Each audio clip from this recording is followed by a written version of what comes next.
Bluepoint Games start work on their PS6 title? Bloodborne 2.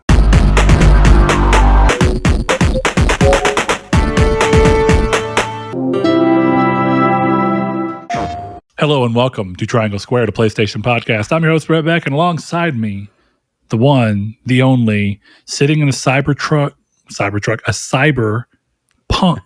throne of glory, Mr. Chris Figs. Chris, you have had apparently a long week. It seems like I can hear it in your voice as we speak. So I hope that this podcast will act as a way for you to let some of that go. That would be nice. Yeah. And maybe find some joy as we started to get carried away talking about Stardew Valley when we could have been doing that on camera. So we'll get back there. We will. But for now, if you're new to the show, welcome. We are a PlayStation podcast of two people that kind of just talk about gaming through the lens of being primarily PlayStation fans, but we play when and where we want. Though, as I say, it's getting increasingly easier to stay on one platform these days as the exclusive lines continue to blur and everybody becomes a little third party. It's kind of like everybody's a little gay in college kind of thing. It's like that, but it's just happening across the whole industry. So we are going to start off the show talking about games that we've been playing as we always do before we hop into some talk about PS Plus games that came out, the leaks that ended up being true, Bluepoint Games talking about hiring for one of their games, what Sucker Punch might be up to now that they are in a post-Ghost of Yotei world, and maybe some information on what the next generation of consoles will look like. But first and foremost, Chris, let's let these people know what they should or should not be playing. And while we will get to one game that they 100% should be playing if they haven't, I'm way behind the ball. So I know that that's just, hopefully everyone else is not, languished so much time just not playing this absolute masterpiece of a game. But you have a list of a handful of games. And I am curious to hear your thoughts on Battlefield 6. But beforehand, there's a game I've seen a lot of people talking about, and it's Ball X Pit. Yes, Ball X Pit. Give me a little, I've seen people talking about it, but I've not had enough time to dig in and see what the hell it is. So loose over, kind of cast of it. What are we talking? What kind of game is it? What should people expect if they are interested in playing it? Do you like Vampire Survivors?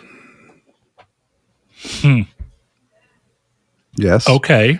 Do you like Brick Breakers? Oh, yeah, okay. Yes. Yeah, and you should play Ball X Pit. That's the game. It's not Vampire Survivors Brick Breaker. Like, I don't know. To me, it's almost like shocking. In some ways, it's almost like shockingly close. Where it's like you can, combine these weapons to get a better weapon. But there's some fun, like, differences in it where, like, you can evolve like certain combinations, but like so far it seems like you can fuse anything. So like I was running around with this like you can get one that's like a laser that shoots horizontal, and then you can get a laser that shoots vertical, and I was getting that like combined with fire because I didn't find the other one. Or you could find the one that shoots vertical and horizontal, and then you combine that with one that shoots just in all directions. So it's a really cool game. I'm having a little bit of trouble with it. I'm only in the second area, and I think it's the same problem I have with Vampire Survivors, where like the way I would play Vampire Survivors was like I was getting garlic, and then I was just building around garlic, and it was like I know inherently that garlic is not the best weapon, and it's not that great. But just how good it is at the start of the game, it was like, I'm taking fucking garlic. No one's going to touch. I could stand here for like 10 minutes and not move and be fine. I think one of the things I really liked about Vampire Survivors is I get what you mean, that garlic is not inherently, but I actually think the right builds around garlic are incredible. But a lot of it's like, it's like, okay, how can I accentuate this build? And it doesn't always have to be garlic, right? And then I think once you get to the point where you can start combining fully leveled weapons and, turning them into something new, that makes a big impact, which is really a neat thing to go through. And what I like about that, though, is I feel like when you accentuate the right builds, some of my best runs were with things that are all about keeping the enemy from ever even getting close to me. Right? It's like, okay, I've got the spinning books, like the Bibles, whatever the fuck you want to call them. I can't remember what they actually were called, but grimoire if you want to. Yeah. So as it goes around, you have those going around. You have the garlic pushing. The garlic ends up becoming something else, and I cannot whenever it's like a black hole thing that heals you when it hits. It's pretty wild. Like it's really good. And then doing something that will occasionally splash damage out like holy water. You can just kind of deal with any problem before it ever gets into you. And then the little axe that would just kind of bounce around. That was like one of my favorite combos because it's just like, I am fucking everything up. 1,000 knives where you're just just spinning out. That's kind of like my dream combo. That I say that. I mean, really, I noticed eventually got to the point in Vampire Survivors where it was like, if I'm on a run, your boy is 100% starting with the left and right gun wing things, because those fusing together in late game, giving you a new slot is incredibly helpful. It's really good. Yeah, it's awesome. So, but that's interesting. Yeah, looking at the pictures of it, you're right. It's like a brick breaker almost, at least, and this is from a static image, but it looks like. Maybe it's Brick Breaker. Maybe it's more like Vampire Survivors Galaga. No, it's not. Because it looks like it's working its way down to you and you're in a corridor. Yeah, but it's more of a Brick Breaker because it's just like that's the way that it. When the enemies get too close to the bottom, like they will hit you, and then that's when you start having issues. But the whole point is like, you have 4 slots for special balls. And then you can shoot out what the game calls baby balls. Saying it out loud, I don't love that. But so the baby balls do less damage, but you can obviously augment those. But the special balls are like the lasers I was talking about, or poison, or fire, and then those get upgraded. So I guess I shouldn't necessarily say this definitively because I basically, once I realized I could turn on auto fire, I never turned it off. But like the baby balls are shooting all the time, and then you shoot the special balls, and they have to bounce back, and then you catch them. For most of them, there's some where like they have the one that's called a bomb, where it shoots out and explodes, and then kind of has to like come back, on a cooldown, which is not great. Now, the big aspect of Brick Breakers that I think I'm curious to see if that's here, because I went to a different screenshot and I see the things bouncing around and I can kind of get that. But is there like a penalty for losing what you shoot out? No. Okay. So it's like a Brick Breaker if you get rid of the fact that if the ball goes back through, you lose something, right? It's just more of that's your weapon, so you need to, and you can only have so many weapons active at one point, or what? Yeah, I don't think the game would work if you lost anything for losing the balls. It's too hectic. Well, that's kind of what I'm. As you were describing it, I felt like that seems like that would be a weird choice, but that doesn't mean they didn't make it. Right. But of course, I'm hearing you explain a game that I think one of the interesting things is I think you're doing a good job, clearly. I mean, I led to that same conclusion, but I think one of the hardest things about games always is the fact that it's really difficult to explain how a game plays to someone because a lot of it's in the way that it feels. Yeah, I mean, it depends. Like it's in the same way as Vampire Survivors, where it's like you have different characters who do different things. Like I got really good with this. I don't remember the guy's name, but his baby balls go through the enemies until they hit the back of the screen, and then they just kind of come back to you. And I really like him. It's just it changes the way you play. Where like I like him and he's powerful, but I also don't know how great he is because the balls don't bounce. Whereas like if you're shooting baby balls out and like you're hitting the sides and they're bouncing around and doing extra damage, where like there's one character where I think they're like a couple, and they start with extra baby balls and they shoot double balls, but the ball damage is cutting. I think it's cut in half or cutting like 10%, something like that. So you lose damage on it, but you have so like in a way, it's like you essentially you have the same amount of damage potential split across two balls, more or less. So like when I'll play with people. them, what I'll do is just like, because it's interesting with them, like you can only aim like one, like you don't, there's not individual aiming, for each target, kind of like if you were playing Brothers where you're controlling one brother with one stick and controlling the other with the other one. It's not like that. So it's, if you go all the way to the left with one of them, the other one's going all the way to the right and kind of that way. So like what I'll do with that one is I'll just start it where I'm just aiming at the walls and then the balls are just bouncing over and over again and just going off. And it's fun to watch. It's visually cool. The interesting part is it has this like city builder kind of thing that like is how you get your buffs, and how you build stuff with like harvesting. And what I like about it is like you'll build stuff and then you'll hit harvest, and when you harvest you have to aim your little villagers and then you shoot them and they bounce up and down like knocking off buildings and stuff to like collect your wheat or collect your stone or collect your logs. And then when you're building a building, the way you do that is you shoot these guys and every bounce like helps build the building up. So like the way I was doing it was I was putting my farms and then I was putting a new building behind it. So I would shoot the guys, they'd hit the building, go through the farm, hit the building, go through the farm, and so on. So far it seems like Vampire Survivors, where it's like it's very deep and it has these mechanics that I'm not even fully sure how to utilize, and I think that's what I really enjoy about it. Sure. But right now, there's the second level. It's crazy because the second level of the game, like I'm struggling on, and I haven't beaten it, and I'm still going through it. Like I really enjoy it.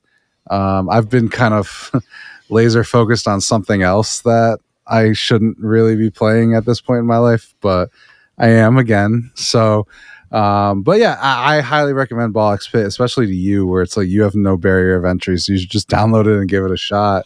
Yeah, well, it's cool. Not.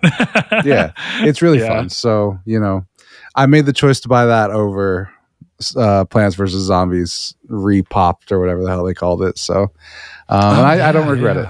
Dude, that like I didn't know that was coming. I knew it was announced, and then like I saw some guy tweeting a picture of it in his library, and I'm like, when the fuck did that happen? Yeah, that's one of those games where I'm very aware of it. Never played it. You've never played Plants vs. Zombies? No. I'm gonna buy it right now just to force you to play it. I 100%. You know what else is worse? Is I realized earlier, I was like, I was looking through my screenshots at work yesterday for something on my phone, or I was looking through pictures of my phone in general. And as I was scrolling through, I saw where I bought Atom Fall for you, and I was like, I haven't even fucking touched that game. I completely forgot. Good amount of it, so, but it's a good game. Yeah, decent. That's a game I need to get to. That's like one of those games of 2025 that I've just not gotten around to at all. Yeah. But, there's another one of those that I was middlingly excited for. So, I mean, that's fair. We'll talk about it in a bit. Definitely. But yeah, I'm not super far into Ball X Pit. All I can say right now is like, I think it's fun. And I think if you answered yes to the two questions I asked when we started this conversation, you should just there's like no reason to try it. It's like $15. Like it's not even like this big ask. So I would say to definitely go for it. Nice. Mm-hmm. All right. Well, let me pivot to a second to talking about one of my games. And I'm gonna get my first one out of the way because it's the one I have the least to say, because it's a game that I think a lot of people are aware of, and if you're not, it's totally worth playing. But in between all my other game playing, and trust me, there's plenty, I had been slowly but surely working on finishing up the trophy list for Jack and Daxter, the Precursor Legacy, so the first Jack game on Vita, because I'd started it in like 2020 or 2021 and got like a third of the way through, but never finished. And one of our friends of the show and listeners, Blake, hopped into the trophy competition and posted that he got it. And I was like, that's a good reminder for me to go finish that, because it's not that hard. And the Vita port is iffy if you're playing a base Vita version, but if you can overclock your Vita and go into graphics, Vita graphics plugin, you can make the game very playable. I don't know how that extends to Jack 2 or 3 on Vita, but at least the first one, I'll probably try and go through Jack 2 and 3 as well, so I can have the Jack trilogy as well as I have the Sly Cooper trilogy. That game's great. It's really cool seeing some of the hallmark parts of that where it's like, oh man, it's kind of crazy to think back to how detailed that world really is, and how much the fact that there's not a single loading screen in it, it just does all the loading up front, and you kind of have that thing where it's like, oh yeah, like this is totally, in a weird way, even though this is more open world, this is what they were aiming for when they were doing for Uncharted, right? Like Uncharted's whole thing is like, hey, it's gonna take a little bit to load, but we're not gonna make the game load anymore once you start playing. And that's cool. And I remember how amazing I thought, even in Uncharted 1, I thought it was amazing. But when you saw Uncharted 2, it's like, this game doesn't have to load between these insanely detailed levels. What? So, you know, you got to say kudos to Naughty Dog. Their willingness to push the technical envelope has always been amazing, even when it was a vastly different team, because Jack and Daxter was the same, you know, creative minds behind Crash Bandicoot, for anyone that didn't know. So it was before you kind of saw the change of Bruce Straley and them pivoting towards having Amy in for Uncharted. So it's pretty cool to see. But that's about all I got to say on that one. So Chris, let's hear you real quick. Battlefield 6. Finally came. Battlefield 6. I know that you had your own opinions on how you felt about the beta. Mostly positive, I think, the way that you talked about it. So how does that translate over to the full game? And I want to start specifically with, while the beta's there, have you played any of the campaign at all? No, not a moment. Okay. I don't know. It's I think it's really good, and yet I find myself not wanting to play more than like a game or two at a time. And I think it's kind of like something we talked about earlier, where it's like, I like these games, but I just don't think I think I've lost the competitive spirit. You know, well, where... Okay, can you kind of like, yeah, go ahead, like put words to that, because I think what's really interesting about that is, more than anything, I think it's about the other interest you have and the opportunity you have. I feel like the competitive spirit you're talking about is your willingness to just sink your entire life into being competitive, right? Like, is that how you kind of view it? Because like, I feel like the only times I truly get to a point where I'm good at being competitive in those types of games is when that's hyper focused. I come home and I'm playing, you know, most recent example I can truly think of where I got deep into from a competitive standpoint is like Call of Duty Advanced Warfare, where it's like, all right, I'm coming home and I'm doing like 4 hours of just straight playing Call of Duty, and then the next day I'll play 4 or 5 hours of it again, and I'll do it again and again, and I'll play with friends and change up maps and make sure. And then you kind of see that like proof of concept where it's like, my KD ratio is getting really good from match to match. I'm starting to get to where I'm like 6-0. You know, it's like, that's pretty good. Yeah. I don't know. I guess like, even like with Call of Duty Black Ops 6, which I thought was a good game, you know, I'm not going to sit here and say I didn't play very much of it. I think I played it for like 40 hours.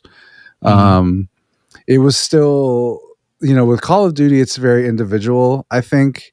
I think anyone who plays Call of Duty would agree with that. Like, for the most part, like, no one's playing the objective. Like, that's not really a thing. And yeah, that seems like general casual multiplayer, right? I don't necessarily think so.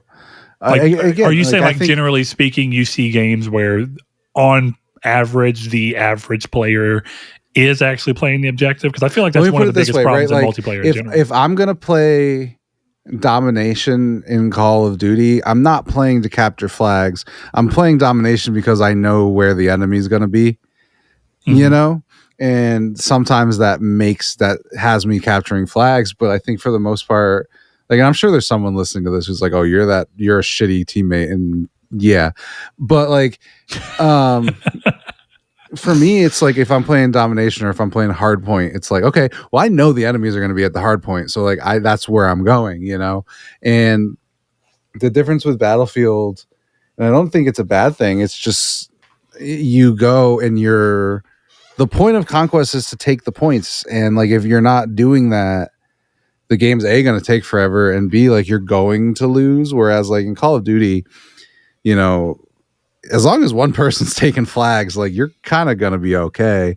And I think that's what I mean, where it's like Call of Duty is more individualized. So it's not, you're competing against yourself, which I can find kind of fun, where it's like, oh, I got 30 kills and I died twice and oh, I'm so good. But like in Battlefield, it's like, oh, and that this may be part of it, is like the battles are so big and I'm just not as good, where it's like, oh, I got 2 kills and 1 death. And, you know, obviously that's not the case, but it's like, oh, 12-7 in a 30-minute game is kind of brutal, where 12-7 in a 10 to 15 minute Call of Duty is also pretty brutal, but at least, you know, the match is quicker.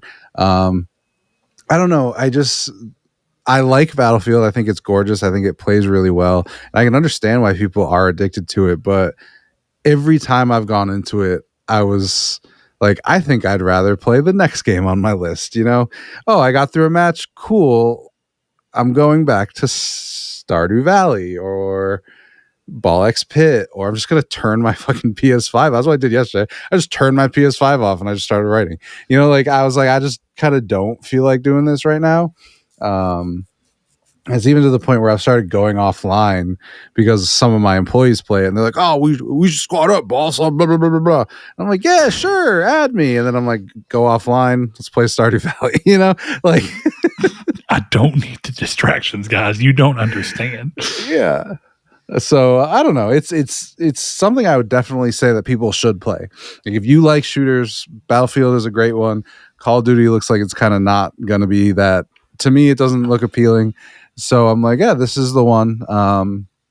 But it's like the typical thing with these games. I bought it to play with my brother, and my fucking brother never plays it with me. So it was a waste of money. Like I just shouldn't have done it. But it was my brother, and then Blake's like, oh, you should buy it. Fine. You speak on something that I think is sort of true anyway. And I think you're right. I think part of what makes Call of Duty so acceptable is that even whenever I was going in and I was playing that way, I was 99% of the time in Call of Duty never communicating with my team, and I didn't need to. In a way, I could carry the team. Whenever I was really at my best, I was getting like 30 kills and dying 3 times. You know, like don't run. That was kind of crazy numbers, at least for me. I'm sure there are people out there that are 30-0, but point being, even getting like a 30-6 is an incredible KD, and you can really carry a team that's middling with that.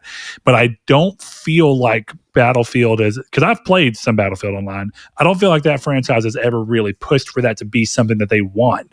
They don't even want that to be a possibility. And I think that, of course, we're moving genres a little bit, but you know, we were playing some online with Space Marine 2, third-person shooter, but that game is very objective-based, first and foremost, and I feel like that game is designed where there is no way for a single player to literally carry. If you are not attempting to play the objective, you are definitely going to lose. Yeah, even if you are attempting to play the objective, if you're not doing so relatively efficiently, the chances of you losing are pretty high.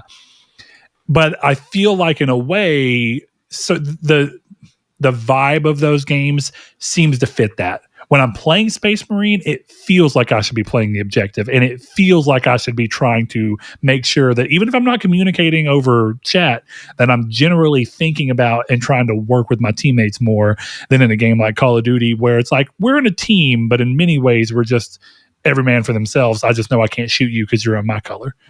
Mm-hmm. And I know that's fun. In a way, I get that that's what makes Call of Duty Call of Duty. It's what makes it separate. But it's just, I don't know. I feel that in Halo too, because like when we were playing Halo Infinite, you can 100% just be like, I'm going to be the badass, and I'm just going to run through and that can be really fun when you're popping off. But again, it's like certain games I just feel like don't want that to be the way they're thought of. I think certain games are like, no, we want people to think, oh, this is something I play with other people. I communicate. I become more involved. And The next game I guess I'll go ahead and talk about too here is I've been playing a lot of old school RuneScape again. And even though old school RuneScape is an MMO, I think in many ways I have definitely, I did more so like in high school and early days, like in middle school when I first started playing it. Of course, I was very social because you're playing with friends. But since I started playing as an adult, when they launched old school RuneScape, I don't think I've ever played this as an MMO, just to be honest. I don't play it with anybody. I just play it. I don't really interact with the community. And that's not to say that there's anything wrong with that. The game totally allows you to function that way, to the point where there's literally a mode called Iron Man, which is the point is you can't sell items or trade with any other players. You have to get everything yourself. You are a one-man show. If the game wants something, you're going to have to figure out a way to get it, either by making it yourself and getting the skills up, or by getting lucky enough to get in a drop, or whatever it be. So that's cool. But at the end of the day, it is an MMO. And since I've been playing a lot more, this is like a little weird thing, but I've been passively training woodcutting because it's a really easy AFK skill where you can just kind of have it on a screen off over at the side and be like, oh, the tree I was cutting disappeared, or my inventory's full. I either need to empty my inventory, bank it if I'm near a bank, or click another tree so I can keep going. Well, there are events that you can play that happen during it, and you also have a chance of like getting pets and stuff. And pets are really rare. Different skills have different ones. Last night while I was at the gym on the treadmill, passively going, I looked down and realized, holy shit, is that a beaver tail? And then I look, I'm like, oh shit, I got the beaver pet. It took 70 out of 99 levels for me to get the beaver. And I thought, I'm in this OSRS community on Facebook and I never post in it. And I thought, why do I do that? Why am I even in it if I'm not really going to, like, I see stuff from it, but I don't interact with it. So I was like, you know what? I'm going to screenshot this. I'm going to post it on there and I'll be part of the community for a second. And it was kind of cool shooting the shit with people and talking to them about, oh, this is when I got mine. Oh, I'm 97 wood cutting and I've still not gotten a pet. Oh, this is an easy way to get a pet from bosses. These are different pets for different things. And I was like, it's kind of a shame I've never really played this game like that, because since they relaunched this game as old school and have started changing what the end game looks like from whatever I played as a young person, they've added a lot of content. I've never bossed in this game. That's like literally an entire section of the game that exists that didn't, but now it does, where there are bosses and you can do them as groups or solo or however you want to do it. And I've never done it. And I was like, maybe I need to start working towards trying to be part of that just to see what it's like. Maybe I should experience this game as an MMO a bit, because that is part of what it's actually aiming for. That is, that's what an MMO is for. Play with other people. So I can see why there's a lot of, that's a little broader of example because it's just an online game. But I can see why a game like Battlefield would want to make sure that it's literally banking on hey, we want people to be a group. Plus, Battlefield's whole stick is we're more realistic than Call of Duty, generally speaking, or at least that's been the longest running thing. And in a realistic scenario, you need to work with everybody to be successful in warfare. I don't think there's any soldiers going out and Call of Dutying it in real life, if we're just being honest. Be kind of dope to see, but I don't think it's happening. So that's interesting. So do you think you're going to play much more of it, or do you feel like you've gotten your fill since you're not really caring about being competitive and the people that you bought to play with aren't there? I think I'll play it. Like it's still entertaining. And the thing with shooters, and especially this one, is like the sound work is so good that is also kind of addicting, where like they're like I judge a lot of online shooters on how good the headshots sound to get, and the headshots sound pretty goddamn good to get in this game. Yeah. Especially because like I like the maps being so big that I'm enjoying sniping a lot. And I think that's part of what I'm enjoying, is where it's like, yeah, I'm not going to get that many kills, but like every once in a while I'm going to pull off a really dope 400-meter headshot with a sniper rifle and feel badass, and then die 10 times and then not feel badass again. But I definitely will be continuing, and maybe there will be a point where we're like, oh, let's do a squat up with the community or something along those lines, where it's like it'll be good to like have it around. But Sure. we'll definitely see.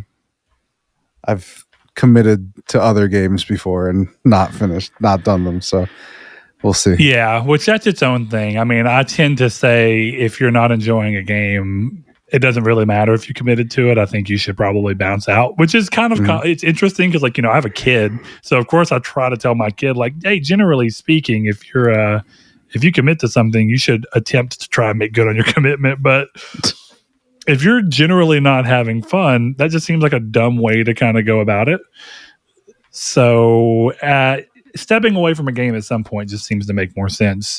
And I'm pretty good about doing that, despite the fact that whenever I play games, like sometimes I just will be like, I'm playing this, so even though I'm not feeling right, I'm going to try and push through. And sometimes it's just a moment, right? And that you push through and you're like, oh, I did like this game. But I was looking through my games the other day before I installed something, and I was like, oh, is there anything on here I need to obviously delete or whatever? And I looked and I was like, oh shit, Lost Soul Aside. I've not gone back to that game. Yeah. And I thought, do I feel bad about that? And then I started thinking, I was like, no, not really. I mean, it wasn't doing anything. Like it's not that it was a bad game, but it wasn't good enough to keep my attention. And I'm not going to feel bad about choosing to push my attention where the attention was actually naturally trying to go towards. I think that there's some merit in occasionally fighting your intuition, like what you're naturally going to or what you're naturally feeling. Because sometimes I think you can push yourself out of something you will enjoy just because I think you kind of had this recently where you play so much of one thing that when you start to leave it, you're like, I think it was Kingdom Come where I mentioned, like, you play so much of it that you almost start to view all gaming as Kingdom Come. And so you'd be like, well, this isn't Kingdom Come, so this doesn't feel like I'm gaming and I don't like this anymore. But all you got to do is give it a little time for you to go back. Oh, yeah, there's other games. I just played 80 hours of Kingdom Come Deliverance in a short period of time and fucked with my perception. 80. Are those rookie numbers for what you actually put in? Yeah, try doubling it and then doing another half. Jesus, my God. All right. What a game. That's okay. What a game. Masterpiece. Huh? At least you got that going for you, if nothing else, you know? It's a good platinum to have. I feel good about that one.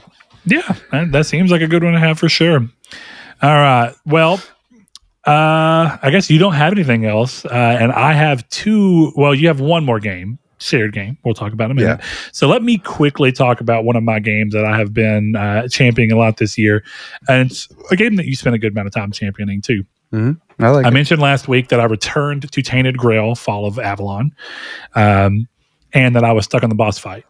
Well, I decided to take a step back because honestly I had kind of pushed myself to the boss fight before I was really ready, because I didn't realize I was getting to the point of no return. And I got to this section and it was like, you can't go back from here. And I was in this little room and I was like, I don't know how to go back anyway. Like I literally don't know how to get back to the main world. So I guess I'm going to go forward. And I was stuck on that. And I was like, you know what? I want to do more side content anyway. I was just moving the main story along a little. That's what I thought. And so I just went to my autosaves and went to the last autosave that wasn't in the Charred Conclave, which is this area that the end game's at. And I just started playing again. And I did a lot more side content, finished up some side content that I had honestly forgotten I'd started, which I'm glad I did, because after I got done with all of these side things that I remembered to go back to, I realized that I had stumbled upon a secret ending that you can get from doing these specific set of things. And so I thought, that's neat.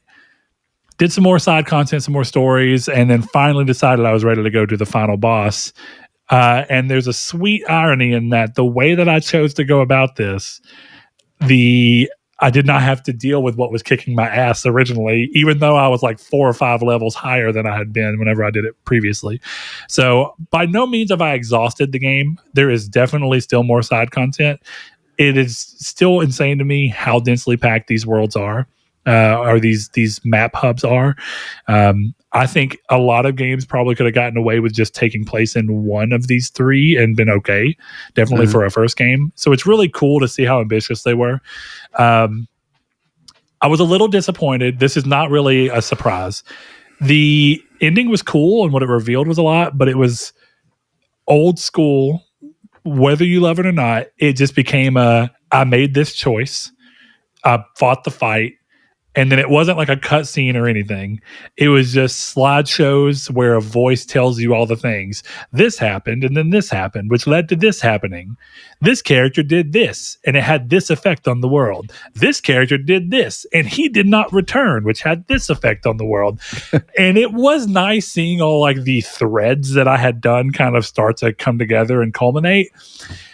I wouldn't say that I'm disappointed in the ending. I would say that I was hoping for a little more fanfare with how they chose to do it. But I also want to note that this is an RPG, and that is a classic RPG staple for a long time. That's how RPGs used to end. So I'm not really against it. And I should have thought this is still a small studio's first game.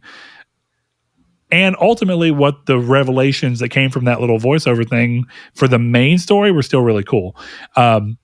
It's a highly recommended game for me, though I think, as I have been talking with some people on Twitter, it seems that it's still in a state of your mileage may vary. I've been talking to a person on Twitter about them saying that the game, it started because they were saying that the game is unplayable on PS5 or on consoles. And I said, and I believe this whenever I said it, and I still do to a degree. I said, what is considered acceptable performance or unacceptable performance is going to change per person, which is true. But I said that I think it's just not overtly true that this game's unplayable, because otherwise I wouldn't have been able to just beat it. And I said, and I've played this game off and on pretty close to launch. And I do know that the game has issues, and the biggest issue is that it crashes due to memory leak, which is something that The Elder Scrolls Oblivion had as well, where if the game's been running for a few hours, even if in rest mode, every now and then the game will just fucking crash and give up, and then to restart it, pull it back up, keep going. So note that my enjoyment was entirely on a PS5 Pro with the game. This is cool. I mentioned this before, but it's a good reminder. The game operates with an almost PC-like menu when you go into graphics, where you can lower the resolution down by like clicks. So you can literally just keep going. It's not like, do you want 4K or 1440p or 1080? You can go full 4K.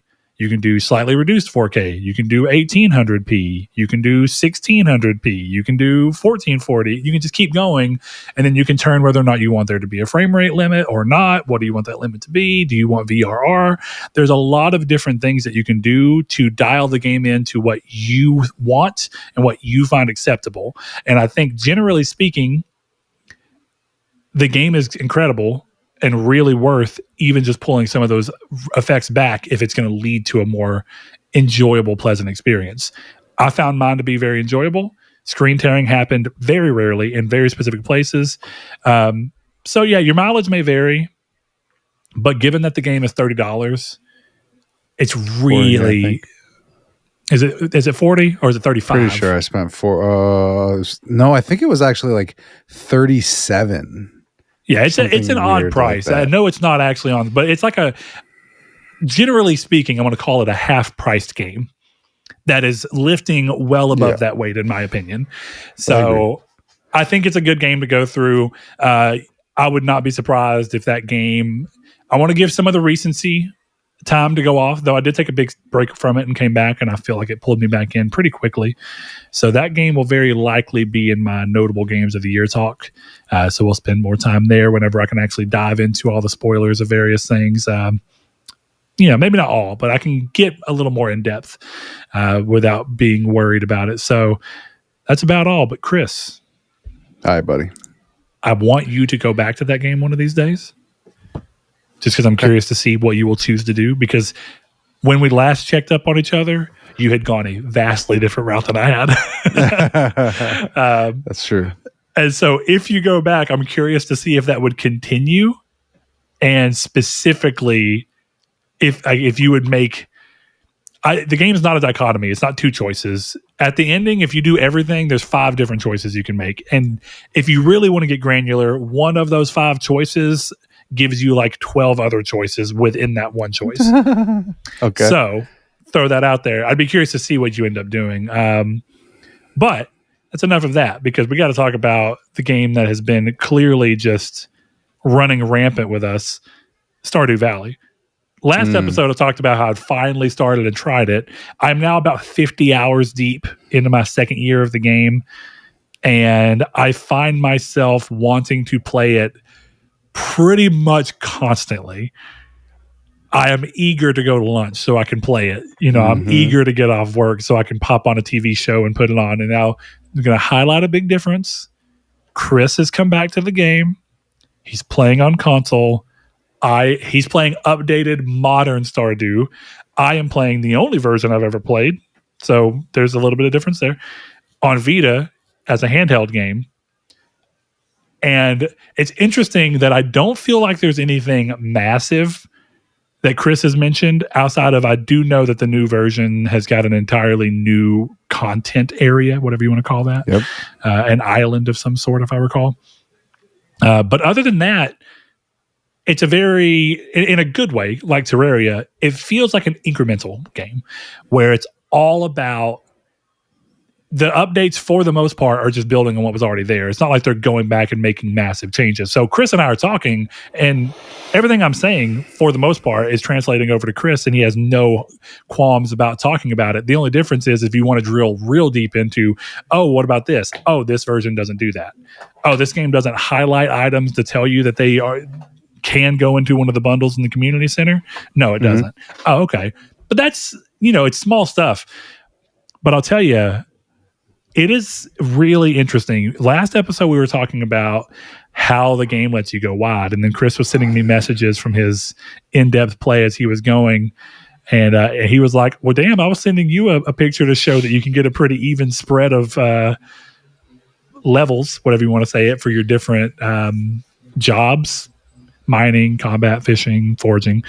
And he was like, this is, this time of the year, and this is where I'm at, and I've got an even spread. And then I was like, oh, and I sent him a screenshot of mine. He was like, holy shit. He's like, you're already further along than I am. So it is interesting. And I really, like I said, it's surprising how RPG it is without ever calling itself an RPG. Yeah, I could see that. I don't know. It's very nice to see you playing Stardew Valley, because I've loved that game for so long.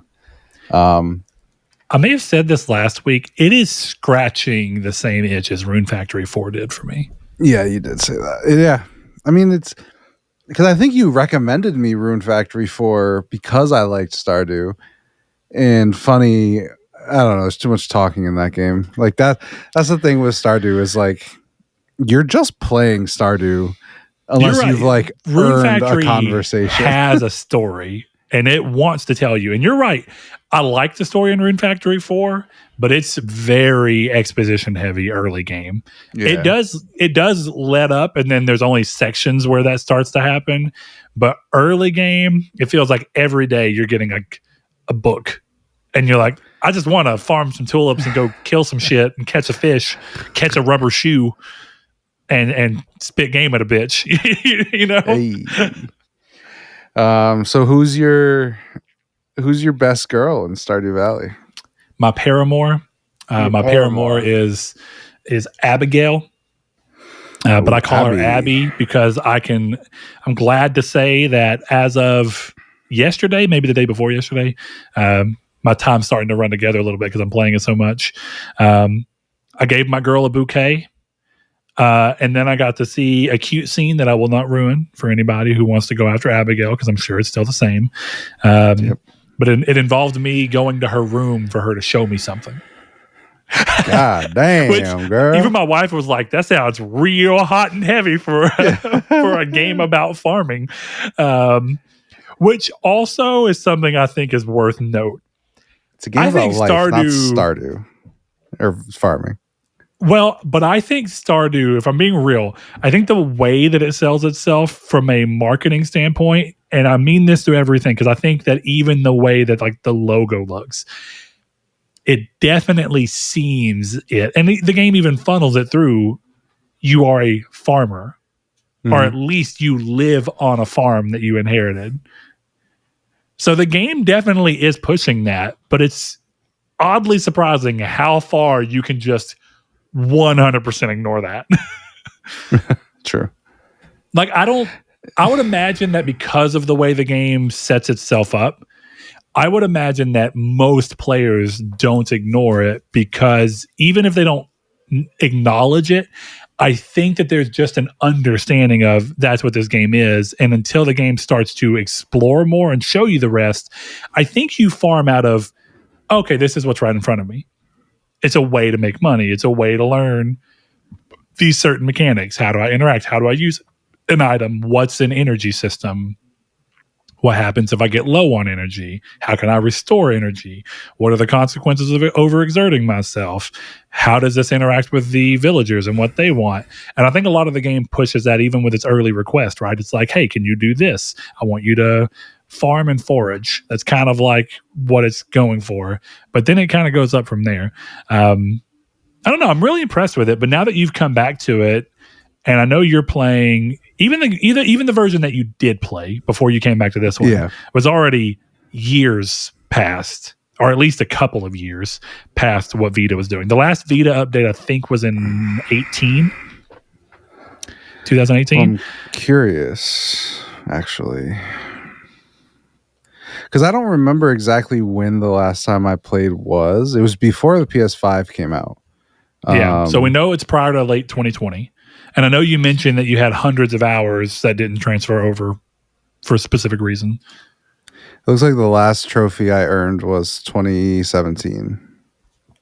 Oh, so we were playing, the last game that you had played was basically the version I'm playing, from what I understand. Yeah. Okay. That's what's great about... You're coming back to the new version. So what's going on there? I don't know. There's just stuff like... I didn't look into 1.6. So like I don't inherently know like what's different and what's not. I just know the small stuff that I hadn't seen before, right?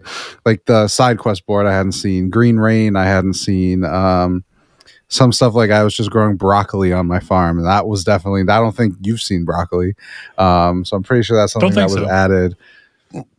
I don't know though, because cauliflower's in my game. So yeah, I mean cauliflower is a base one.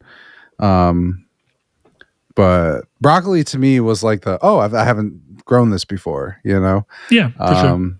But it's just a really fun thing. Like, I don't know how to explain it, but it's just Stardew is so relaxing. Broccoli was introduced in 1.6. There you go. It's funny because I took some time off. My brother got married last Sunday, and I took some time off for that. I'm like, I'm going to play a bunch of games. Like, I'm going to play Chronos. I'm going to spend my time doing this. And then I played 70 hours of Stardew Valley in a week. And that's how you got above me. I knew that you took a little bit of time off. I didn't realize it was a lot of time, but good for you. You needed it. Dude, I still need it. Jesus Christ. So yeah, it was just one of those things where it just like took over. And it's one of those, it's a game where you finish a day and then you're like, it's Thursday. So let me do Thursday so I can see what's in the traveling cart. And then it's like, the traveling cart didn't have what I needed, but the spirits are in good humor, so I should probably go to the mines. And then it's like, God damn it, I died in the mines, and now I got to go to bed. But tomorrow the cart's back, so let me check the cart. And it's like, God damn it, it doesn't have what I need. So you just you find yourself continuing to play it, and it's funny because it's almost the polar opposite of last week, where I was like, I did very little gaming and I was just writing. And I think I didn't write a single fucking word while I was on vacation. Just a week of Stardew Valley. Just a week of just coming home. You know, I would go out and do some stuff, and then I got nothing else to do. sit here and play some Stardew Valley. Like it was. Let me play this life that's better than mine currently, which is unfortunate. It's just funny because like I had very little intention of ever playing Stardew again, not because I don't like it, but because I lost so much time. Like that was I had a year 5 farm. Like that was a fucking farm, bro. And knowing that I'm in year 2 at 50 hours, and I know that like you can cut days short. I don't know why you fucking would, but I know you can. You can just go to sleep whenever you. Actually, one of the things that I actually don't like about the game, and it shouldn't be a big deal, but why the fuck does an event that takes place between 9 a.m. and 2 p.m. when I leave, why is it 10 p.m.? That annoys the shit out of me. I'm like, my entire day, I needed to go talk to Clint, and I couldn't talk to him before it because he was fucking caught up in the event. Yep. This bullshit. And then it'd be like, oh, they're setting up for the event right now. You can't go through town. Well, fuck me. And I it's not a huge deal, but it's just more of a, there are times where I'm like, I don't want to lose that much in-game day because I got shit I got to get done. And it's like, God, you're fucking me up. Yeah. I don't know. It's really interesting the way the game plays around. Cause like, even like you started talking to me while I was in winter and when I just got to winter too. And I was like, this is weird. Half of what I was doing is literally not possible because you can't farm in winter. You can, but it's like, you can only really grow winter seeds. Yeah. Or so why would you even be able to grow the other seeds? Actually, never mind. Yeah. So you get into this weird thing where it's like, there's no real point in setting it up. So what I was doing was like, well, I'm going to take the opportunity to redo my farm, which by the way, my farm is looking incredible. I want to find a way to send you a screenshot. I don't know if there's a way to make the game zoom out so I can show you my whole farm at once or not. There is on PS5. I don't know about your Vita. I'll try. I may just do a little video where I walk through it. It's very nice. I got a lot of iron fences. I got a big barn, coop. You know, it's funny because me and Blake have played a couple days, and like I did that. I built a stone path from my house to his cabin and built it down there. But it was funny because we've played twice, and the first time I was in like spring year 2. And like he hopped in, we're foraging, we're building stuff, working on the farm. Then he hopped off, and then he comes back, and I'm in winter. And he's like, "What the fuck?" Yeah. What's funny is I meant to play with you late Sunday, and I didn't realize until I meant to text you late Sunday because I wasn't doing anything. I forgot to text you, and then Monday I was like, I fucking forgot to message him because I was like, he'll message me when he gets home because I was trying not to bother you, but. Oh well. No, whatever. It's funny because I remember it was like 12 o'clock at night and I was just kind of like half asleep, like staring at the walls basically. And I was like, oh yeah, I was supposed to, whatever, I'm going to bed. Oh well. But like, I don't know, man. It's just like, it took over my life again in a way that like I didn't want or expect or necessarily like need right now.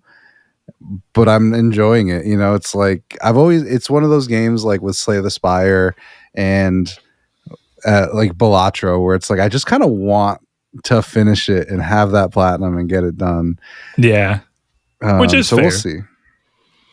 But I'm not, you know, I'm not min-maxing it. And that's the thing where it's like I was saying to Blake, like I screwed up and like my community center would have been done by now. Because I had the only thing I need left is like the fiddle fern or whatever. And I had some and forgot that it was in the community chest and just sold it. And I can't get it again until summer. And it's like, oh my God. So I keep checking the traveling merchant and she never has it. And I'm like, this game fucking sucks. Let's start a new day. Yeah, that one's kind of interesting because now here's the difference. You've played the game before. You have a little bit more of that to go off of. For me, I'm kind of in this thing where like I'm retroactively realizing that if I'd have done certain things a little differently, I also would have the community center done, or at least I'd have two more sections done. I'd only have one left, the fish that I'm kind of going through, and that's a little bit complicated because it's like that sucks, but I think it feels different because you know that you probably should have been doing that and you just didn't. Yeah. You know? Well, it's like I just completely forgot about the ferns and then I'm like done with everything else. I'm like, God damn it, man. And that's one of those items where I'm like, I don't know where the hell this is even at, so it's just like, I what wonder do I how choose to you do? get it, because like Green Rain I think was introduced with 1.6 and you can get it very easily there, but that's my biggest problem is Green Rain only spawns on certain days in summer, so now I have to wait until summer, and I've been checking this woman's goddamn inventory since like fall of the year before because I forgot. I think I went to bed through the Green Rain last summer, so I don't know. It's hard because like everyone the knows chef's bundle is one of those too, where I'm that's like, the one. I don't have enough of these fucking recipes, but I just realized earlier today that you can get some recipes, seemingly from the inn or whatever you want to call it, the bar, diner, The bar, whatever the the fuck it is. saloon. The saloon, that's what it's called. And I was like, I wish I'd have known that, because I would have been buying more recipes than I have been. And that's the thing, but that's okay, because I'm having that fun of discovering things. So in a way, it's like I want to gush about the game and talk a lot about what's going on, but at the same time, for anybody who maybe like me and has just been able to, I always understood what the game is trying to be, but I didn't understand any of the intricacies, and that's really a good thing, because now I'm getting to go through this game and I'm just getting to have the joy of discovery. It's kind of like early days of Minecraft, where it's like, what's this? What's this? What does this do? How does this work? What happens if I do this? You know how many items I wasted by just giving random shit to people and hoping they'd be like, does this work? Because like I told you, I'm playing the game like 99% dark. I'm not really looking anything up. Because there's a fun of being like, oh, what exactly is this?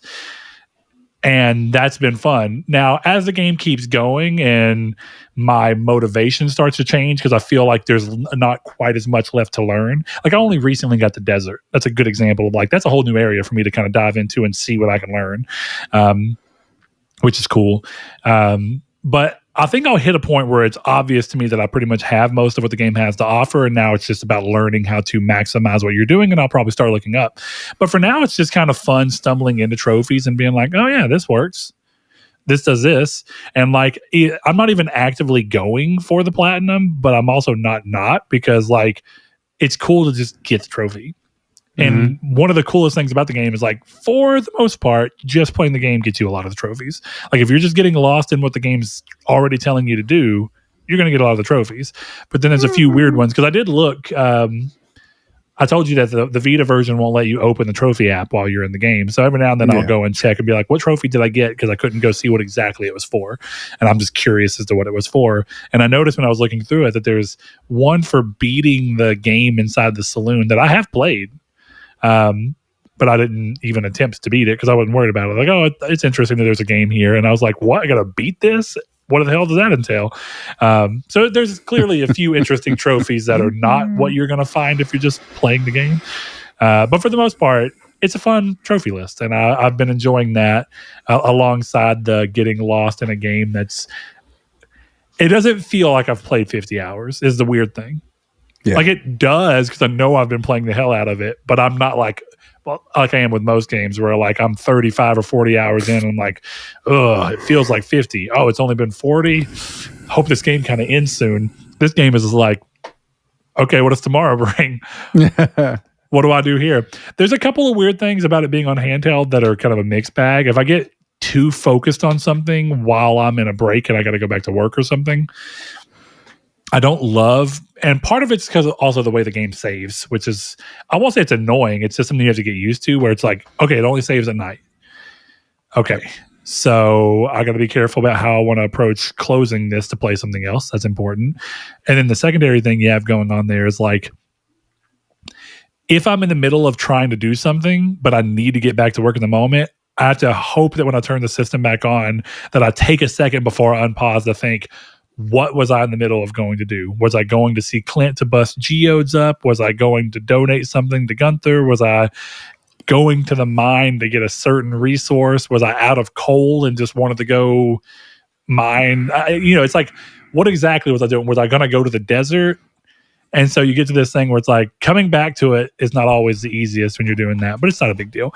I'm very much enjoying the game, and it's like the antithesis of a lot of what I was playing prior. But then the irony is, the way I've been mostly playing RuneScape has been the same thing. I'm cutting trees and just doing shit that I'm doing in Stardew. And the real irony is, like I told you last time, I've still just been doing it where like sometimes I'll be in Stardew and I'll just have my phone propped up over here, clicking different trees on RuneScape while I'm cutting trees down to get wood over here. And I'm like, what am I doing with my life right now? I'm getting lost in 2 games that are about doing something I would hate to do in real life. Yeah. I'm not cutting a tree down. Fuck that. So, yeah. I mean, I don't know, man. Like, there's so much stuff. Like, I would never farm, you know, in my life. I'd be like, yeah, I'm not doing that. But it's like, it's great because, like, I was telling you, this is the first time in all of my hours where, like, I actually spent the time to set up sprinklers properly.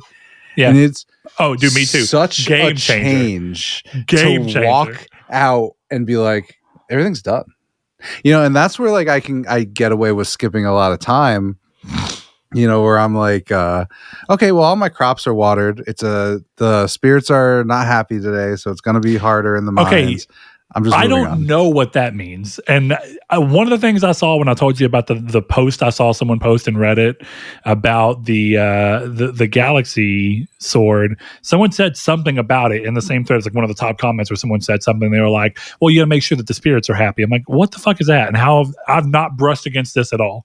Yes, you have. If you've watched the TV, you have. I mean, I've watched Queen of Sauce and Living Off the Land. If you go and it's every day, it says fortune teller. Is it the fortune teller? You click on fortune teller and it'll tell you, oh, the spirits are this, the spirits are that. And that I thought it was the same thing as the fortune teller at the event where you can get your future read. And so I was like, I don't need to waste time on that. Yeah, it'll tell you. So like if you go to the mines and the spirits are displeased, like you'll have a harder time finding ladders. You'll find more infested areas, stuff like that. Whereas the opposite is true. If it's a very good spirit day, to the Skull Cavern when the spirits are happy. Yeah. Gotcha. That will change it all for you. Yeah. And interesting. Then like, I've been going through the mines on good days, like, and I'll just build a bunch of bombs, which is great. The bombs are awesome, but then it's like, oh, well, now I don't have any iron to make iron bars and I need a lot of kegs. Because I got my greenhouse almost completely filled with, ancient seeds. You hear that, Blake? We got ancient seeds going. We're good. I've got an ancient seed, but I meant to plant it and totally forgot the beginning of spring because I've been focused on everything else. I need to go plant it. I would just hold it. Wait until you get the greenhouse. Because it's one of the plants. It's one of the plants that doesn't die. You know, it just keeps reproducing. Mm-hmm. Yeah. So which I love those. That's like one of my go-to. Yeah. It's the best way to go about it. So what I've been doing is I've been fucking blueberries, my guy. Oh, the best. Strawberries, but I didn't have those, but yeah, blueberries are good. Hops. I love hops in the summer. I love making some pale ales.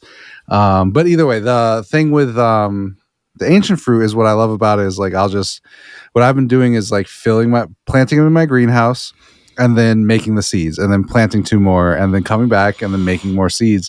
So it started where I just had a couple and then now I've got almost the full greenhouse of that. And then once I do that, I'm just going to build a bunch of kegs and then start making ancient fruit wine. And then that's when I've got that money coming, buddy. Mm-hmm. Money is all over. See, I need to do that. I guess I have a keg now because I've been putting fruits in it, but I've not grown any hops yet. So yeah, I don't know. It's interesting because like I'm getting a lot of things as rewards that I haven't made yet, like the crystallarium and stuff was just a reward from the community center. Yep. So that was cool. What's nice is like I've been working on Pam's friendship because obviously I want to befriend her because I'm married to Penny. So I would want my mother-in-law to ask you like who your paramour was because we hadn't done that. Yeah, I got you. It was Penny. She's interesting. I think I like Abigail's stuff a little bit more than Penny's, but I got a sick ass house redecoration because of her. So, you know, I'll take that. But yeah, I think that's my biggest criticism of the game is that unlike real life, the marriage is kind of a waste where it's like she just kind of sits in my house and gives me kisses and makes me omelets sometimes, and that's it. Yeah, I was really curious to see how this game handled marriage because I was like, bro, the way I play this game, because you were talking about being willing to skip time because you've done everything.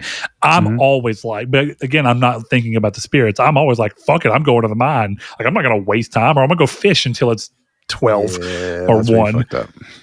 And so I refuse to skip time. I'm like, I'm going to do something with these hours if I can't think, even if it's forage. Like, my foraging level's lower, and I can't actually tell what quite constitutes foraging, because sometimes I feel like I've leveled certain things up that I'm like, I didn't even really do that, but I like leveled mining up even though I didn't really mine much. I was like mainly fighting. So I'm like, what am I doing? And so I'm like, what is foraging? I would think it's just finding items out and about, but it's finding I've items, leveled it's at times. Trees, it's stuff like that. So rocks, I believe. Yeah. I don't know if that's mining or foraging. Yeah, see, it's where it gets a little weird on like what exactly is going on here. But all that said, I enjoy the game. I can't wait to play more and talk to you more about it as I keep continuing to uncover things. And I'm really curious to see how much the Vita version that I'm playing is going to deviate from what you're playing now. But it sounds like at the very least, anything I'm going to encounter is something that you've at least encountered in your previous playthroughs. So it's not like I'm going to really do something vastly crazy, but I enjoy the Vita version. The game looks so good on the little OLED. It's a very colorful game, so it's a great showcase for the Vita, OG Vita screen. I know I have an OLED TV. It would look just as good on my OLED TV, I'm sure. Probably even better. It's a newer OLED. But I'm just very happy with it on Vita. And I was really waiting, like if it was going to keep crashing or something like that, I was waiting to get so frustrated that I'd want to keep playing the game, but I would just move. Then I was worried that I'd be mad that I'm having to restart. But thankfully, that's all just kind of gone away with overclocking the game a little, playing it with airplane mode on and stuff. So until there's a real reason to move from it being my primary place of playing Stardew, I don't see that happening. When I beat Tainted Grail, I decided to finally download Ghost of Yote, and I have not started it. It's been sitting on my system for 4 days because I always be sitting there and like, do I want to play Stardew and watch a TV show with my wife or learn about Atsu? And I'm just kind of like, Stardew sounded pretty good right now. Honestly, I think because like Tainted Grail, even with Stardew, Tainted Grail, sometimes I'd be like, I need to hop over and see what the fuck's going on with my boy King Arthur, you know. I think honestly, if I would start playing Yote, the balance would throw towards playing both because I think I would get invested in what Atsu's doing. But since I haven't started it, Stardew's winning every time right now because it's like play something I'm familiar with and watch TV with my wife and chill, or dive into this new commitment. And it's always, at least right now, it's like it's a little easier for me to go stick with what I've already know I'm enjoying and that I want to play. So, but I'm curious to get to Yote. I was curious if you picked it up because, like, I was not going to buy it, but I was watching. I bought it day of. Oh, did you? Yeah, it's been sitting there. It's the one time I broke my rule of buying it before I was ready to play it. Mm-hmm.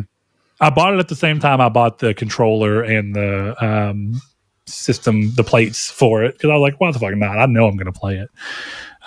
Fair. So. Yeah, I mean, I'm going to download it because I was I'm more interested in this story, even though I find it very boilerplate. Like, oh, these people killed my family, and now I have to revenge. Go. I've never What's read the that cost story. Of revenge? Look, I wonder if she lets the last survivor survive at the end that we've been playing towards killing the whole time. But look, like, I don't even have a problem with that realistically, but I think that's also part of whatever I'm going through here, where I'm like, I feel like a lot of Sony games have been telling that story, the cycle of violence. Mm-hmm. I mean, just, and I'm not saying anything new. There was an article that said it, but I was already thinking that Sony makes really good games. And even with storylines that are not necessarily new grounds in storytelling in general, maybe they've been new grounds for storytelling in gaming. I mean, prior to The Last of Us, there wasn't really a game that did that type of story, in my opinion. At least not to that level. But it's been cool seeing Sony do that. They do a good job, but at the same time, it's kind of like, okay, Stardew is more novel right now, even though I love story-driven games. So I'm just not as ready to go towards it, but I am curious to see. But I also thought Tsushima was really good, and some people thought Tsushima's story was a little safe. I thought Jin was a good protagonist, and I thought the way they played into that game and what the story was doing was really cool. And I thought that they paid that off really well. It was also cool that there's one moment in Tsushima where you get to make a choice in a game that otherwise doesn't give you those. And I thought that was nice, right? Like coming off of Infamous, a series known for black and white, at least Second Son, for being just black and white, good or evil. There's no gray area. You're either a dick or a hero.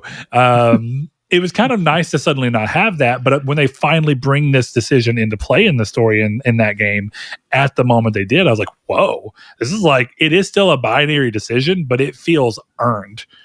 Mm-hmm. And it was kind of like one of those, like, I made this call. It's a little gut punching. Like I have to live with what I'm doing here. And that was interesting. You know, it's I thought that game was really good. So I'm very curious to see what they do here. It's not the most exciting thing for me. And I think that was clear from the fact that even once they showed it, I think it looks good. I'm sure it's a good game, but it's not been pulling me to play it. And I think that says plenty. Because I love Sucker Punch. They're one of my favorite studios. It's just, for whatever reason, this is not what, I'm glad it's what they wanted to make. It's not necessarily what I wanted them to make, even though I'm perfectly fine with it. So I'm hoping my tune changes once I start playing it. And I'm like, no, I get it. This is why there's merit here. This is a really good game.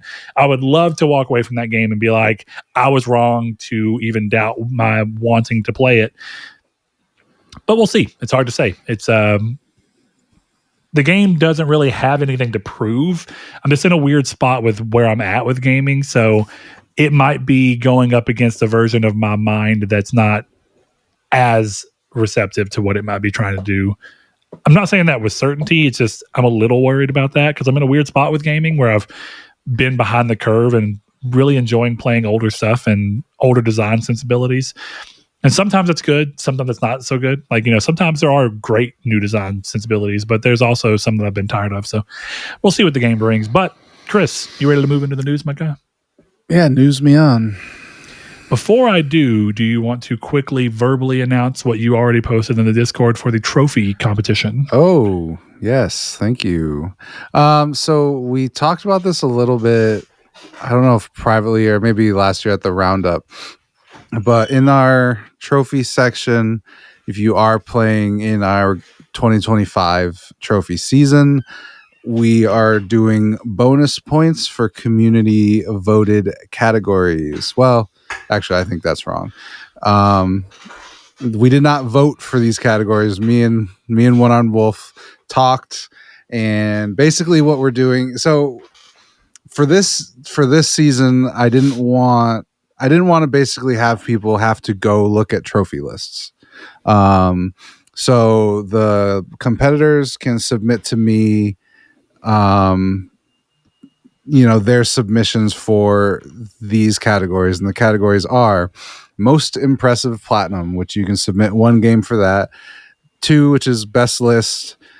Give me all the games that you platinumed and we'll vote on that. And then the 3rd one is best run of platinums, or 100%, I guess. So that one to me is like, let's say I did, Kingdom Come, Balatro, and Ball X Pit. Like, that would be to me, okay, well, that's my run. So then I'd vote on those. I don't know, maybe we'll limit that to 3. I should probably edit that in. But, we're gonna have you have until the 21st to submit to me, and then we'll vote through December, and then the winners will get 500 extra points. So I just thought it would be a fun little way to engage the community, and if you guys have any ideas for other ones. But I do want to be clear, I don't want everyone else to have to do homework to vote on your stuff, which I think is fair. The only and look, I'm perfectly fine with where you and One Armed landed. One Armed is our resident scorekeeper and also 2-time winner who I finally completed after months of trying to figure out how to do the design I wanted and to make it work structurally. I finished his trophy and I think it looks really good. I'm glad I was able to pull it off. And I think I'd be able to do it in significantly less time if I needed to again. So with all that in mind though, I'm very okay with what y'all landed on, and I think he's a good person to consult with. And I know you did reach out to me and ask my opinion. The only thing that I mostly agree with where you're coming from on not wanting to put such a labor on the other people to have to go and dig these things out. The only thing I would say is I do think there'd be some merit to specifically having one that's a little bit more community focused, like what I mentioned of who was like the best sport, like who was constantly in there being good. Because I have noticed a lot this year, people who have been very helpful, very like, keeping everybody be like, oh, do good work, keep going. And I think it's also interesting to see the people who are like talking the most shit and being like, I'm going to win. This is what I'm doing.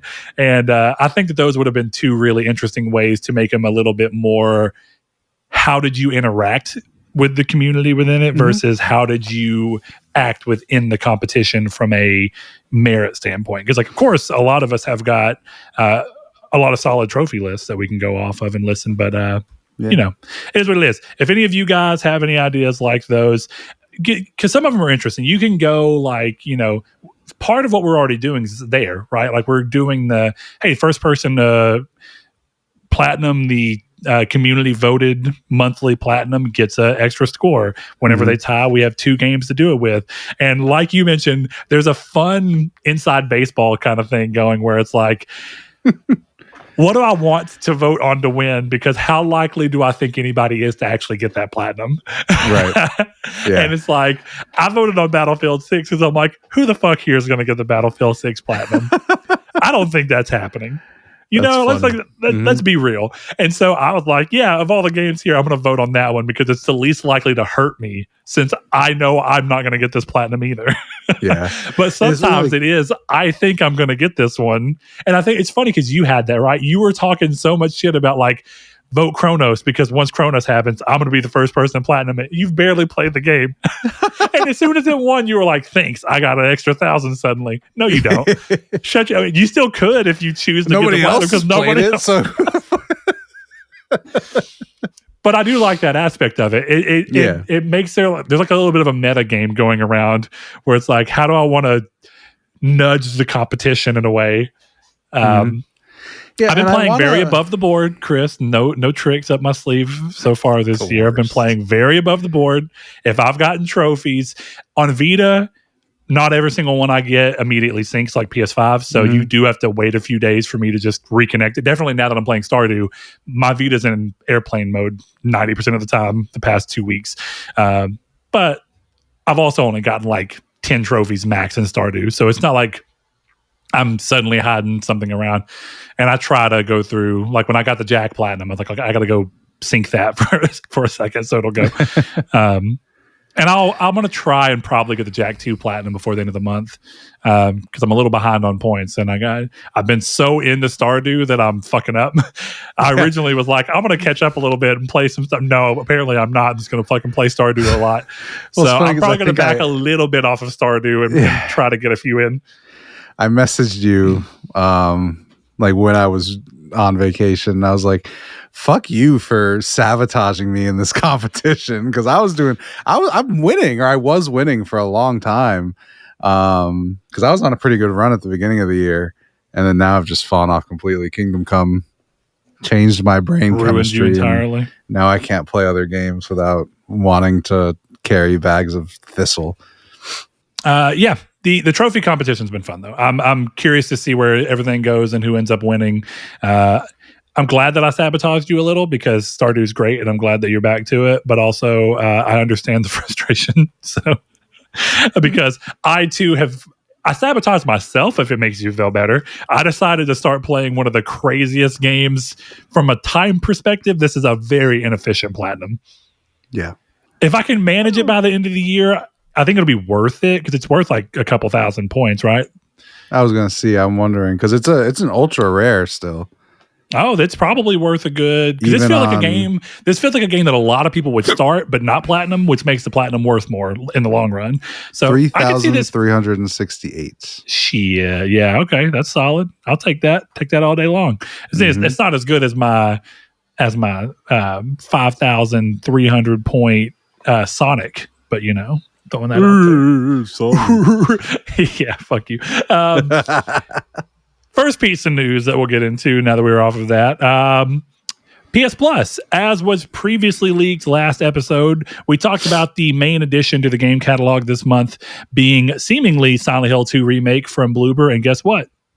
Ask and you shall receive. That was exactly what happened. But it's joined by a number of other horror games to mark Halloween, including the 2024 remake of Until Dawn, which, good Lord, I hope they updated to fix some of the pretty rough problems that game launched with. I am curious to play it, though, because I love the original game, and I'm curious to see some of the changes they made and if I think they're for the better or not. That might be something I do for Halloween with the wife, because it's not a super long game. It's only like 8 hours, maybe. Poppy Playtime, Chapter 1, and lastly, V Rising, which is a game that Chris and I probably one of these days should get back to because I thought it was very fun. But it was fun. We should play it. I think we got into that thing where I was trying so hard not to play it without you, and I think you were trying to play it without me, and then we just weren't ever linking up, and suddenly we were playing other shit. So that's also a secondary reason I'm a little iffy on starting to play Stardew with you because I didn't want you to just leave me behind, but clearly you would have just left me behind. So maybe I made the right call to just primarily play on my own.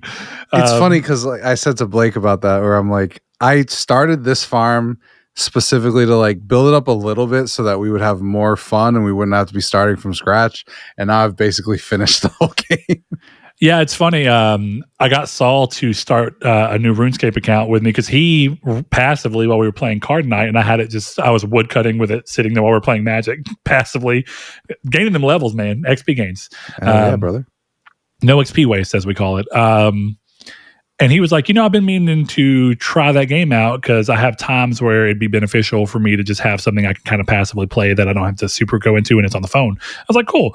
And he started talking about it. And I was like, well, look, man, if you're interested, we can start an Iron Man account together. And so he started one. We haven't really played heavily. We've got the Iron Man made. We've made the group so we can play together this weekend. We got all that set up.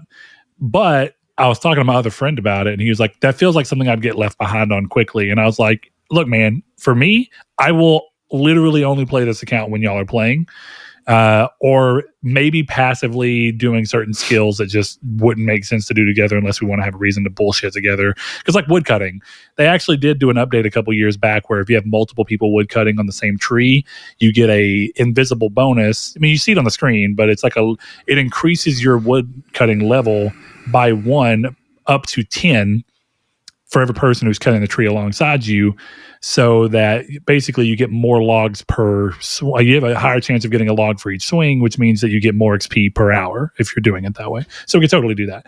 But I was like, I have a main account, so I can just play on my main account anytime that we're not playing, and my RuneScape wanting to play is satiated. I feel like that's probably how you should have approached Stardew if you really wanted us to play together, was to start a farm that was meant to be the group farm and then have your own for you to just sink all the time you wanted to into. But hey, that's not quite how it happened. That was the intention, all right? That was the plan. That's all right, Chris. Look, one game is also being added to the PS Plus Classic catalog, which is only available to premium members, but of course all these games are purchasable on their own, and that is the much-loved Tekken 3 from PlayStation 1. Great game. I love that game. Tekken 2 and 3 are both very good games. Yeah, I've been a little disappointed with how much classic catalog has slowed down, but it's not entirely slowed down, so it's fine. I'm not like upset about it, but I miss the days when we were getting like 6, 7, 8, 9 games, a month. That shit was cool. And I guess they finally worked through all the PSP games that they thought were worth bringing over, or at least took a break from it, because it's been a hot minute since we've gotten a PSP game. So take that for what it is. There's still plenty of games I'd love to see move over, but it's always the question of, is the licensing worth it? Cannot believe we did not get the God of War PSP games as part of the anniversary. It fucking blows my mind. We didn't get anything. I got to go back to the Sony fumbled that, dude. How do you fumble something that you want your PS Plus premium catalog to have games for the classics as part of the thing, and you have God of War's 20th anniversary, and you're not telling me that you can't see the obvious, hey, put the PSP games onto PS3 or PS5 with trophy support? Why wouldn't you just do that? It makes zero sense. First of all, the trophies are already figured out for you. You made them for the PS3 HD remaster that's not playable on PS5. Just scooch them over. Who knows? Could be there. But going back to what PS Plus is doing, this feels like a monster month for PS Plus. And I already felt like that was the case with the initial PS Plus announcement from the last State of Play. And I just feel like this has really made this month incredible. I don't know if Sony's just going for throat or something. I don't know what's going on. I don't know if they're choosing to hop on the fact that Xbox is kind of looking weird from a PR standpoint currently and a marketing standpoint. Because regardless of the fact that I think it is actually a good device, it has been interesting seeing the reception to the Asus or whatever, the ROG Ally, Xbox X or whatever, and the normal one. Because while I think they are perfectly fine devices in and of themselves, when people see an Xbox handheld, Xbox, you always think of console with Xbox. You don't think of PC with Xbox. Let's just be real. I know that Microsoft is trying their hardest to make this seem like their gaming brand. Therefore, this would fall under that.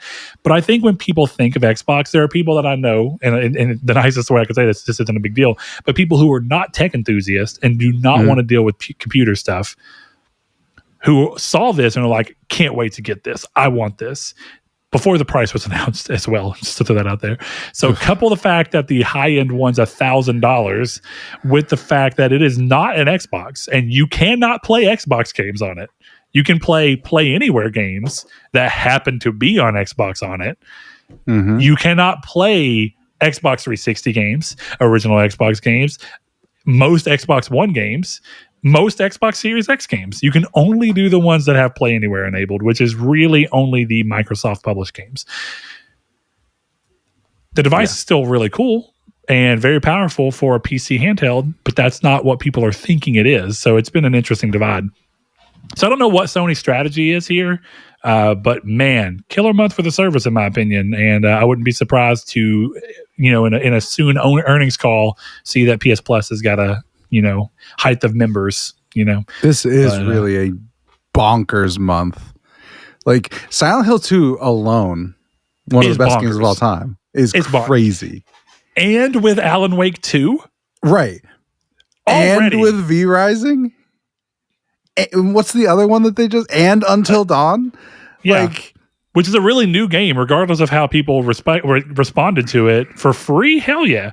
Yeah. Oh, you know what I mean? For part of something you already paid for? Hell yeah. Exactly. Crazy month. Good for them. Yeah. So we'll see. I'm curious to see if PS Plus... I've noticed the last few State of Plays have made it a big deal to be like, any month that there's a State of Play seems to be a big month. Like they want all the news to pop off together. State of Play is one thing. You get all the new game announcements from the State of Play. You get the PS Plus. It must be working for them that they get a big news pop from that. They must be seeing like subscriber growth or something going on there. Good for them. It's cool to see.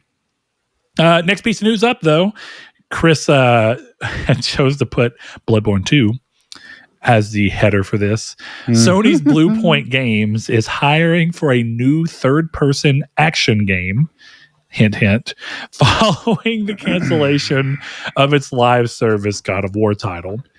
As you may remember, they were part of the onslaught of games that did not quite make it out of Sony's live service initiative.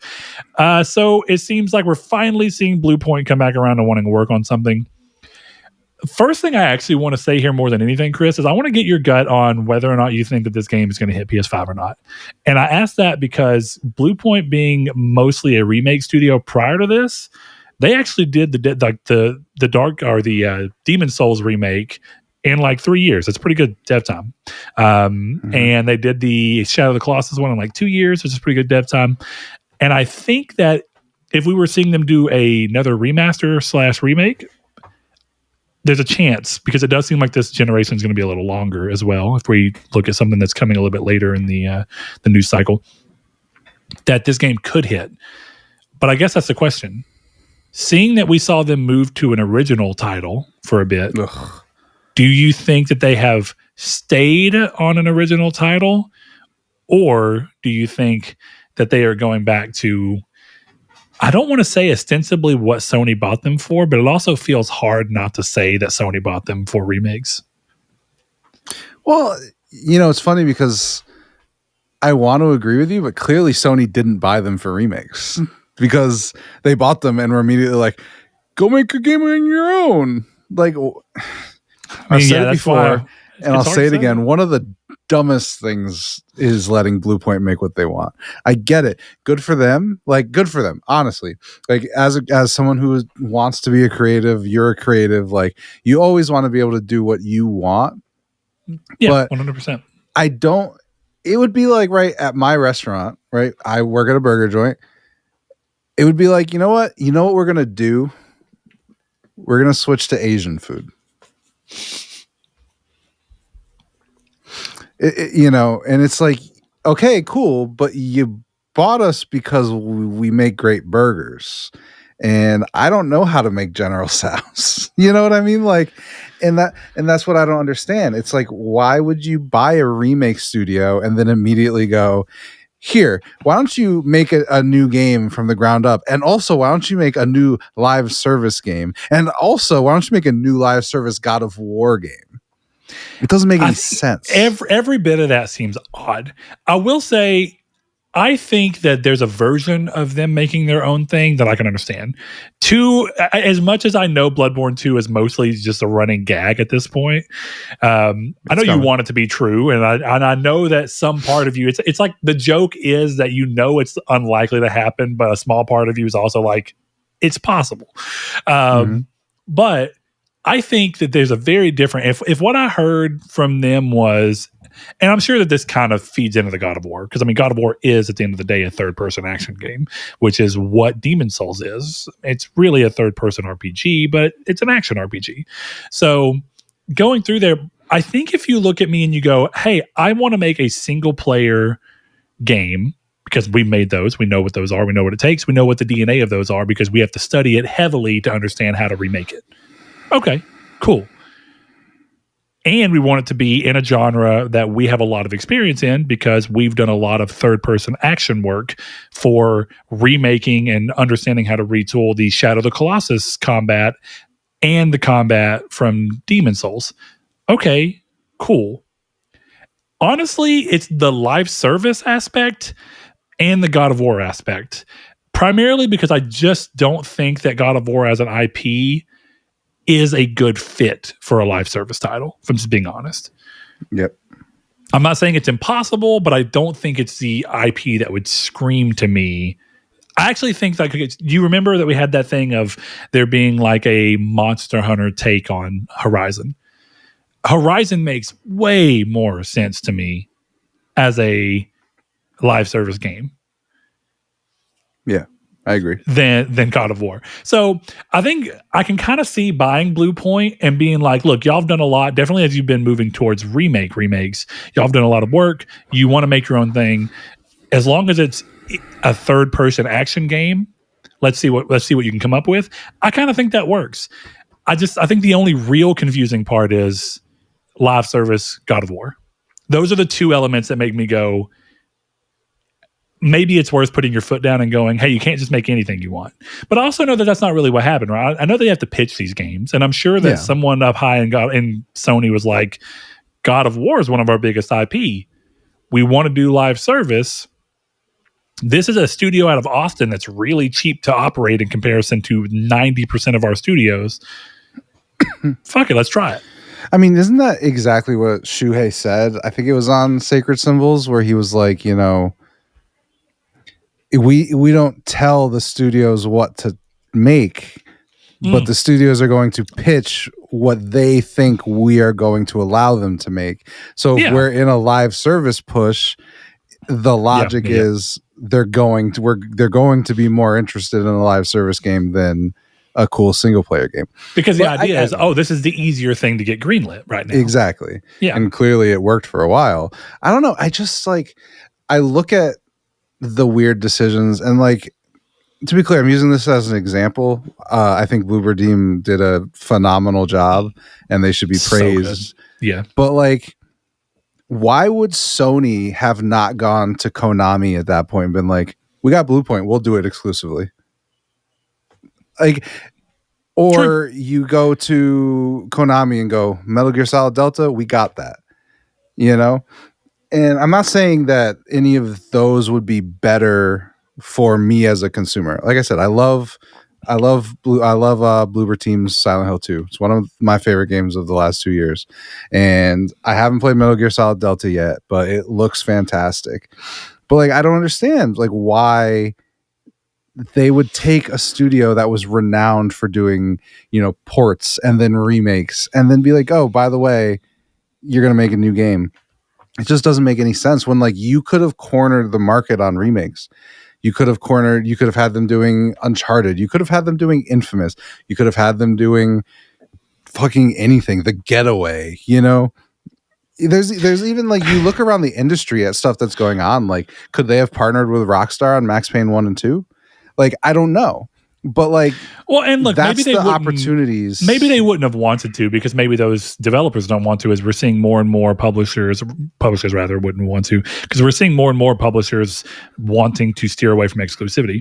So fine, I 100% I get what you're saying, but let's just say in another world, it's still in a world where remakes are doing big numbers, and even some franchises that had started to kind of wither into lesser sales, like Resident Evil was starting to slip considerably with Resident Evil 6, and Resident Evil 7 was like them being like, we got to take big swings, and then you see it get even bigger with Resident Evil 2 remake, and then Resident Evil 8 was even bigger. It's like Konami really figured out how to revive that with a mixture of new innovative games and what do we do to polish some of our beloved favorite games?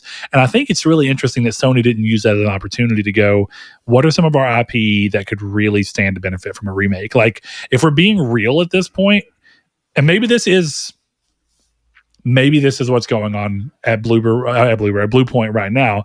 I'm not saying that I think it is, but maybe. But why not go, God of War is one of our biggest IPs out there. God of War 1 is a pretty dated game. Mm-hmm. Why don't you do the Resident Evil 2 treatment to God of War? Because now it's a mixture.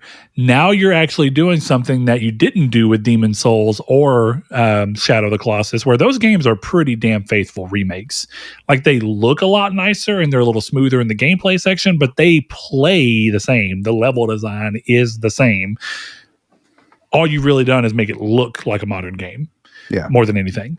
But Resident Evil 2 remake does a lot to change what Resident Evil was doing while keeping a lot of what people liked about it and kind of merging the best of both worlds. And I think it might have been an interesting thing to try and sell Bluepoint on. Like, listen, you're pitching us God of War live service, and you do clearly have some expertise in third-person action.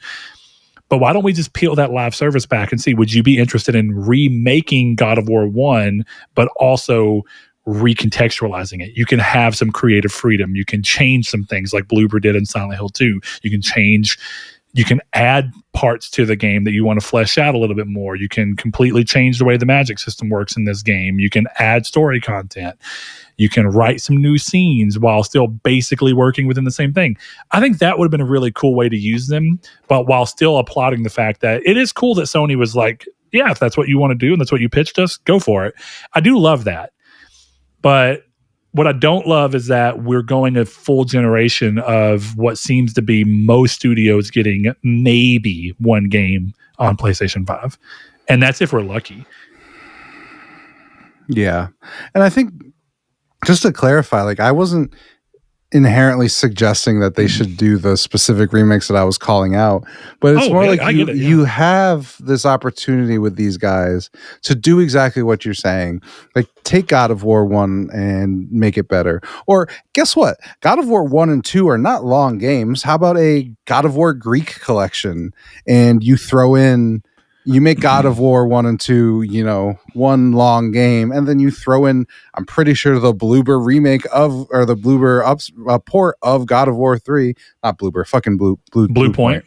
Yeah. And you throw that in one package, or you take. And you know what's crazier about that? God of War 3 was already remastered for PS4, which is the same design language as PS5. So it'd be really easy to just convert that and do a little more touch up and make it a PS5 game. The work's already done. You've already made it x86. You've already done the hard part.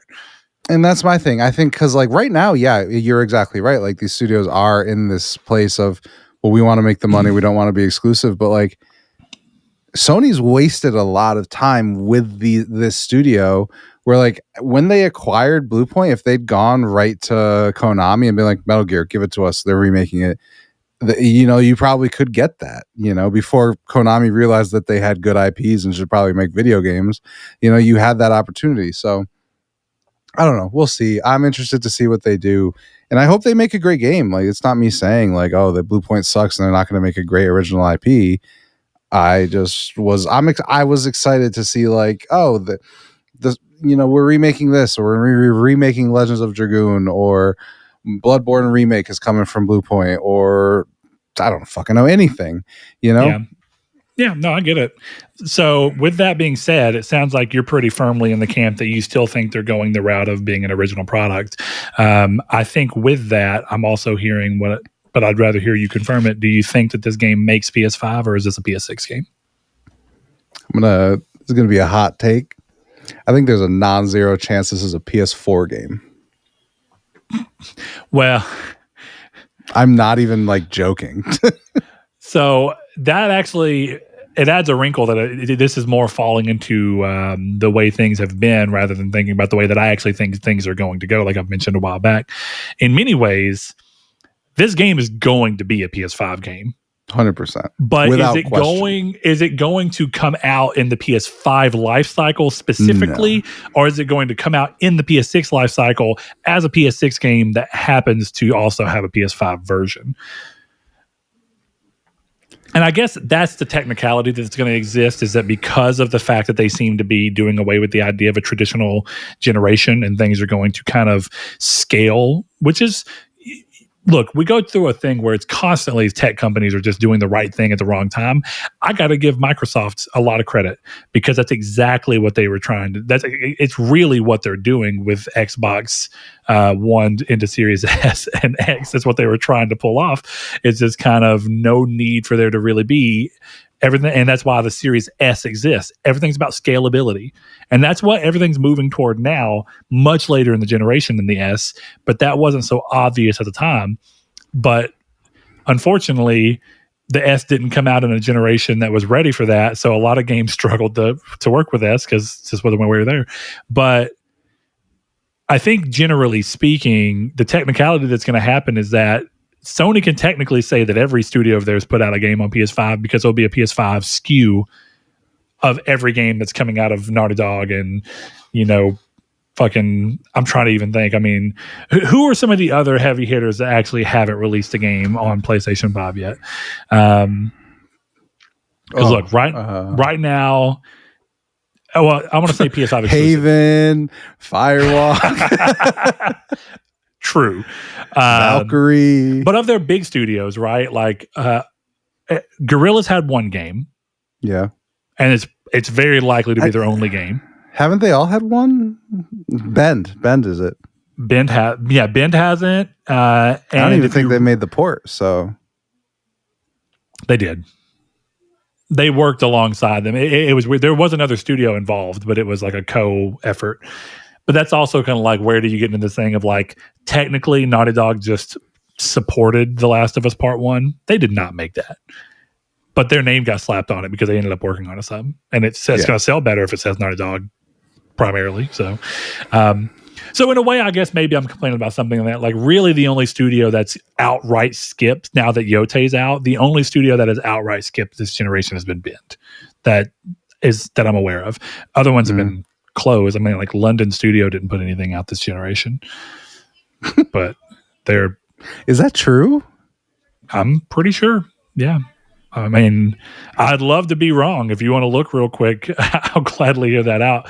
But I'll still, even if I have to adjust what I'm saying a little bit, it's pretty bummer that we only get one game from each studio per generation right now, when we're kind of looking at a thing where it's like, yeah, that sucks.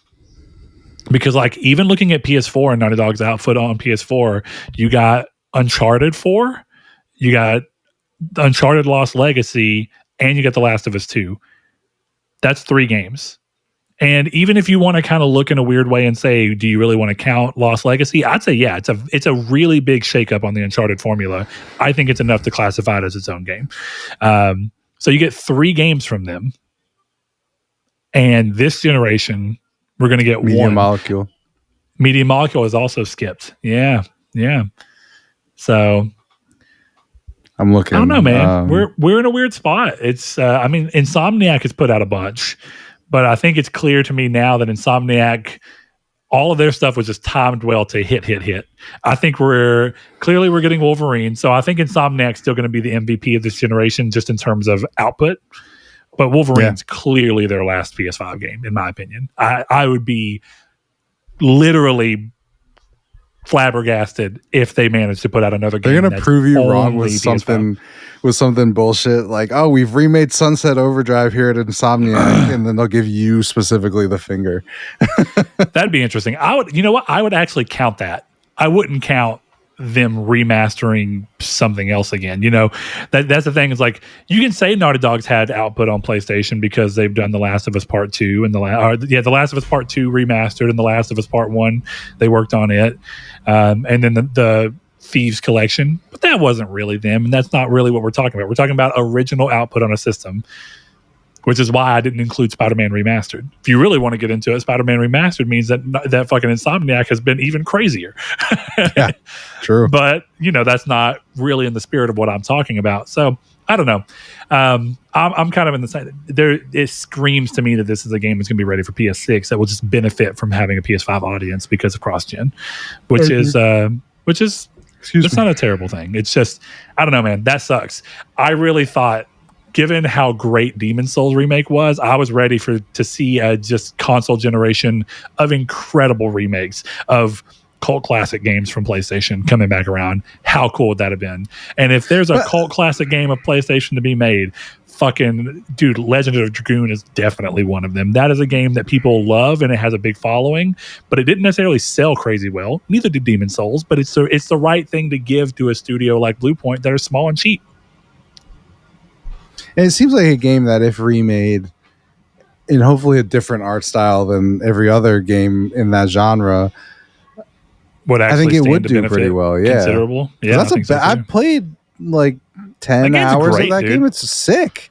Yeah, it's really good. I love that shit. And I think if you do a few things to modernize a few, and look, you could really go crazy and you could play into what people are liking about Persona and Metaphor. You can keep it turn-based and just do, and look, Claire Obscure did that. We have another game that's turn-based that's just doing something to shake it up. You can bring Legend of Dragoon back and keep it turn-based if you wanted. Absolutely. And if anybody's going to be able to afford that from a budget standpoint and still make a game that's going to make enough money, I think Bluepoint would be the team to give it to.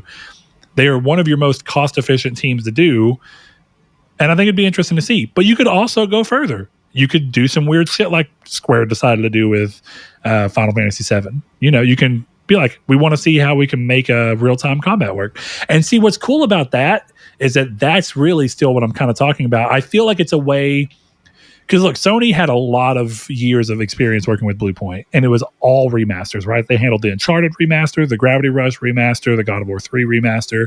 They did a lot of remasters. They did the original Eco Shadow of the Colossus remaster for PlayStation. They did the God of War collection, like you're talking about, for PS3. And then they got to move into, hey, we want to do something a little bit more.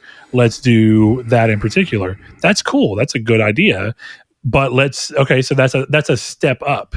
So I think, hey, what we want to do now is do our own game. Okay, well, how about we do this thing where, as we're doing it, we're going to have you specifically go and take a game, but then reimagine it. Now you get to stretch your legs, like I was talking about with God of War, and you get to do this cool thing where it's like, oh, cool.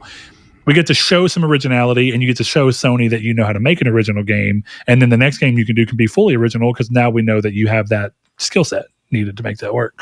I don't know. I think that'd be a really neat way to go about it, but doesn't seem likely that's what's going to actually happen here. So, is what it is. Anything else you want to say about that, man? No. Are there any other studios just being wasted this generation? Yeah, we got a couple, Dark Outlaw Games. Generally think Bend. I like to think Bend has been wasted, but then the question comes in: has Bend that we liked actually been wasted? Because the question is, how is gone. I'm curious because, of course, we know that John Garvin and Jake are gone. Now they're making NFT but how games. much? Yeah, how much of good lord, how much of the actual staff that made that game is even still there? Like, how much of Bend has just been naturally replaced because of what game dev does? So in a way, I might be mourning the loss of something that's not really there anyway. I mean, that happens, man. I think that's everyone's in a constant state of that with BioWare. if we're just being honest with ourselves, BioWare is constantly in this thing of like, oh, I'll remember when they made these games, and I want to see them do that. I wonder how excited people truly are for the next Mass Effect, considering that Dragon Age seemed to come and go without much fanfare. I don't know what to make of that, but is what it is. But you know what? Let's move on to the next piece of news because it deals with another studio of PlayStation and what they might be doing. So if there's ever a way to segue into it, PlayStation's Sucker Punch studio will remain a single project developer following Ghost of Yote's release, as we know from the recent interview that they did with Nate Fox a while back. But now we have yet another, and Chris linked to a VGC article over here by Andy Robinson, and it says, if we were good at juggling 4 projects, yeah, we'd have a remaster, but we only get to do one thing. And this is with a recent interview with one of the co-founders of that studio, Brian Fleming. So he says, speaking to VGC in a broad Ghost of Yote retrospective interview, Sucker Punch co-founder and studio head Brian Fleming discussed the developer's determination to stay relatively small in AAA terms and how it will decide its next project after multiplayer add-on Ghost of Yote Legends releases next year. Quote, the truth is that whatever we do next, whether it's continuing Ghost or going back to Sly, the decision is really more limited by, again, our cherishing of focus and time to iterate, which means that we really can only do one thing at a time, end quote. Quote, if we were good at juggling 4 projects, yeah, we'd have a remaster and let's go do one of those and get some fan requests done. That would be really popular, but we only get to do one thing. So it kind of has to be your best idea, right? And that's really clarifying. It's not like there aren't 15 good ideas, but you only get to do one. And by the way, you only get to do one about every 5 years. So that choice is really important. I mean, that is choosing your college and your major every 5 years. He continued, quote, and you could go to Cambridge, but you could also go to UCLA, and you could also decide you're going to go to the Peace Corps. But you can only do one of those in the next 5 years. Wow, that's a really big decision. You better think carefully about it. So the crazy thing that kind of happened here, I'm not going to read the rest of the article because the bulk of it is that they're only going to do one thing. They're not trying to pump up to be a two-team studio, kind of like Sony was seemingly trying to do with everybody for a while back in like the late 2010s.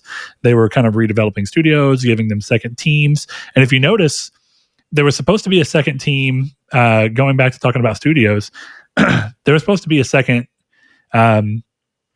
Santa Monica team, which does seem to be going on with Cory Barlog's next game, but we have not seen anything of it yet. There was supposed to be a second Bend team at some point. I don't think that one ended up sticking around. But the big one that we haven't seen anything from, do you remember that there was supposed to be a second internal team at Gorilla that we've seen nothing from? And it has been 6 years at this point. So we're kind of still in that point of what exactly is happening here. But I think that where this became a runaway piece of news was the fact that he happened to mention whether we go back to Sly. And I think people took that as some kind of confirmation that they're seriously considering going back to Sly. When I hate to be the bearer of bad news, I think that this is genuinely just talk. Like going back to our earliest games that we've done, Sly Cooper as this studio, versus what we could do next, which is more Ghost of Yote. That's our scale. We don't know if we're going to do more of what we've already done, going all the way back to our past, or something entirely new. I don't think that there's any reason to hear this and to actually get some kind of feeling that Sly is coming back. This feels an awful lot like when we hear Neil Druckmann talk about how, of course, they've done a little bit of discussing internally about whether or not there's any interest in going back to Jack, but they just don't know what they do with it, with what the studio has become. I think that if you think about what Nate Fox said a few months back, which is less than 20% of the studio, I think it was maybe like less than 10% of the studio there was even around when Sly was being developed. So it's like that's not really part of their DNA anymore.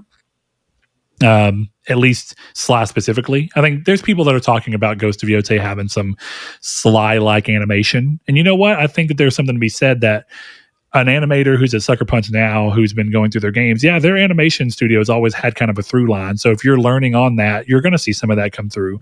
But that's not Sly DNA. That's Sucker Punch DNA that just happened to also be in Sly.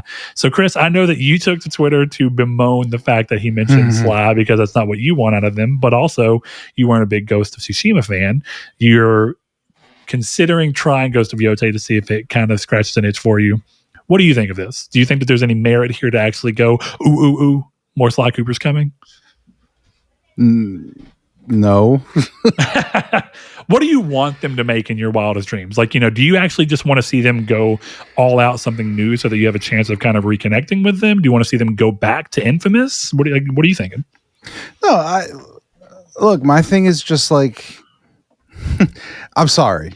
I'm just going to be honest. I think going back to Sly Cooper would be just the biggest waste of fucking resources of all time. Nobody bought Sly 4. Look, well, yeah, okay, but hold on. But the reason I agree with you, but Sly 4 is also part of Sly 4's issue, just to give the context for anyone who doesn't understand, is that it was not being developed by Sucker Punch. It's a solid game. In some ways, I think it's better than Sly 3. In other ways, it's not as good as Sly 3. But the interesting thing is, a lot of the controversy around it was that it was being made by someone who wasn't the original creator. And as much as we talk about Ship of Theseus developers, the reality of it is that if you do Sly again with Sucker Punch being the developer, it is going to do a lot better than Sly 4 did. It's just the truth. But there's still something to be said. Sly 4 still didn't do well. And in case some people don't realize what that means, that game sold less than 250,000 copies. Look, the whole series has sold less than 4 million. Like, sure, it's not coming back. And I'm not saying it should. I would love to see it come back. Just to throw that out there. I know you're aware of that. I am not saying it should. But let me ask you this. Is your thought process that the style of game that era represented, like a Jack, like a Ratchet, like a Sly, is just not viable at scale at all? Or do you think it's not viable at scale for what people who tend to game on PlayStation want? Because my reason for asking that is Nintendo continues to do really well with similar types of mascot platformers like Mario. We've still seen PlayStation make some of these with the admittedly fantastic Ratchet and Clank game into the the Rift Apart. But to note, Rift Apart sold nowhere near what Spider-Man sold. Just to contextualize it. So what do you think? What do you think is going on there? Because Astrobot did really well. Yeah, but it's also not a mass. In a weird way, it is a mascot platformer. But it's definitely not a mascot platformer. It's what it really is a self-masturbatory PlayStation Hall of Fame, and I love that. I'm not even upset with that. But the point being is that I don't know that you can use that game's success as a way to indicate that an original story-driven game from somebody else is going to get you anywhere. Look, man, I didn't grow up with Sly, and the few times I tried to play it, I enjoyed it, but I was like, whatever. I've never finished them, but quite frankly, I think have you played Sly 2 at all? It's more of a curiosity. I have not. No. Did you just play Sly 1 and try it? Yeah, I just tried Sly 1 on the Vita. Look, Sly 1's a great game. It's very, very different than 2 and 3. Sly 2 is one of the best PS2 games in my opinion. It is incredible. If you're ever going to try the series again, I'm not even kidding. You can just go into 2 and it will tell you everything you really need to know anyway, or you can quickly look up a little thing of because the villain of 2 references 1 strongly, and that's not a bad thing, but do what you will from that, I just truly believe that the Sucker Punch is more talented than a Sly Cooper game in 2025. Yeah. That's all it is. And my thing is first of all, this isn't happening because he said a guy from Sucker Punch said 2-3 weeks ago, less than 10% of our staff would want to make a Sly Cooper game. So it's not going to happen. He was just talking. but I don't know. Like, it's hard for me to say because like there's nothing that I necessarily want from them. I want them to make what they want, you know. And if but they you want, also know that you don't want them to make Sly, or at least that you think it's ultimately a waste. it would be a waste. I'm telling you that game. Like, I don't know. Whatever. I don't think that game. I honestly don't know that I disagree with you, and it's unfortunate because I love Sly, and I do think that there is plenty to do with the story. I am curious as to what there is to do with the gameplay. I don't think I'm quite as sold on that, but you know, that's I know I quote tweeted but I genuinely think if they made a Sly game, we would not have a Sucker Punch once that came out. So I think that's how bad that game would do. That's the thing. Like people love accusation. People love to say they want things from their past without the context of them. And you're telling me a game that at its height did 1.5 million sales is something that Sony and one of their flagship studios should invest in? I don't think so. Otherwise, they would have made Sly 4 themselves. Well, they have always been one to move on from things they get bored of, and I'll be honest, Sly 3 is still a good game. I'm not down them, but Sly 3, you could tell that they were kind of like one of the ups and downs when you consider what that period in gaming was like. Quick turnaround's great because you can iterate, but now you've made 3 Sly games in 6 years. And now you're making 1 game in 6 years for the most part, you know? And so I can get how you get tired of something and you go, okay, Sly 3 feels like they're petering on the ideas that they knew what to do with that franchise on the same console in a 6-year period. You know, and I don't think that's uncommon. Like we talk about all the time. I mentioned as weird as it is, you know, in movies, in movie trilogies, more often than not, the middle movie is usually the most kind of divisive, where it's like people really don't love it because it's stuck in between the story that's setting everything up and the story that's going to do everything. So it's just in a weird place. But the irony of gaming is I actually feel like because of what game design is and how you interact with things and how technology moves, it tends to be that the middle game of a trilogy in gaming often is considered the best one. Vastly speaking, people think that Mass Effect 2 is the best Mass Effect game. Sly 2 is clearly the best Sly game in my opinion. Infamous 2 is the best Infamous game by far. It's so good. If we're to believe what we're hearing about Yote right now, Yote is a better game than its predecessor. Uncharted 2 is considered the maximum of that. It's not uncommon that 3, but Uncharted 3? Yeah, I think it's better than 2. Oh, I love 3, but most people do not think 3 is better. Hold on, I thought you were the one dying on the hill that 2 is a better game than 3. No, I said I got bored of 3, but that was because I played 2 and 3 back to back. 3 is incredible. I love that game. It's so good. But here's the thing. As much as I actually think 3 is a better game, did it shock me as much as 2 did? No. Playing 1 and then playing 2 and being like, what the fuck is it? Dude, 2 is incredible. But 2's biggest thing is that 3 could never live up to the jump from 1 to 2. No, yeah. And even though the jump from 2 to 3 was really good, it just 2 was that first time that you were like, this is what PS3 can do. Mm-hmm. I actually think you're right. I actually think I did talk a mess of shit about 3, but I think I was pissed about it at the time. You 100% did. Yeah, I definitely did. But I've also like Lost Legacy is I still think the best one. So. Oh, Lost Legacy is so good. It's cool. From an actual full package, I think Lost Legacy is the best because of the gameplay implications. But I think if we're going off of more traditional Uncharted with more traditional story, I think 3 is probably my favorite. But that's okay. Because I do think Lost Legacy has a solid story, but I don't think it's as good as the other games. But gameplay, it's way better than the rest. Yeah. And here's my hottest take of all time. Significantly better cast of characters. You know how I think Uncharted 4 is a really good game. I'm not even big down talking it, but I feel like Uncharted 4 has moments where you can feel like it's a game that they had to suddenly whiplash a direction to get the game done. Mm-hmm. Production values are incredible. The game looks incredible, but I think that the way the story is, I think you can tell that the game fell apart from what the story was supposed to be, and they suddenly had to choose a direction for the story and then just go with it, because otherwise they were going to take too long. And I think that's unfortunate, because that game is so weird to me, how much it throws Sam in your face to try and make you care about this character when you know what's going to happen with him. It's so obvious from square one. And then what's supposed to be this love letter send off to Sully and Elena, you get so little time with them. It is a weird game. It is just, it feels like it's fighting itself on what it's trying to achieve. And as much as I think it's a jaw-dropping game, and it has incredible set pieces. Holy shit, Uncharted 4 is like, also the jump from Uncharted 3 to 4, holy shit. Yeah.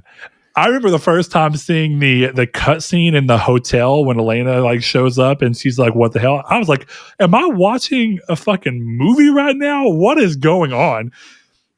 It's incredible, but that's not what we're talking about. Look, I love Sucker Punch. I would be welcome to see whatever they do. I do wonder, one of the things that's weird about them is that they are not known for leaving something and coming back to it. Most of Sony's studios are really not.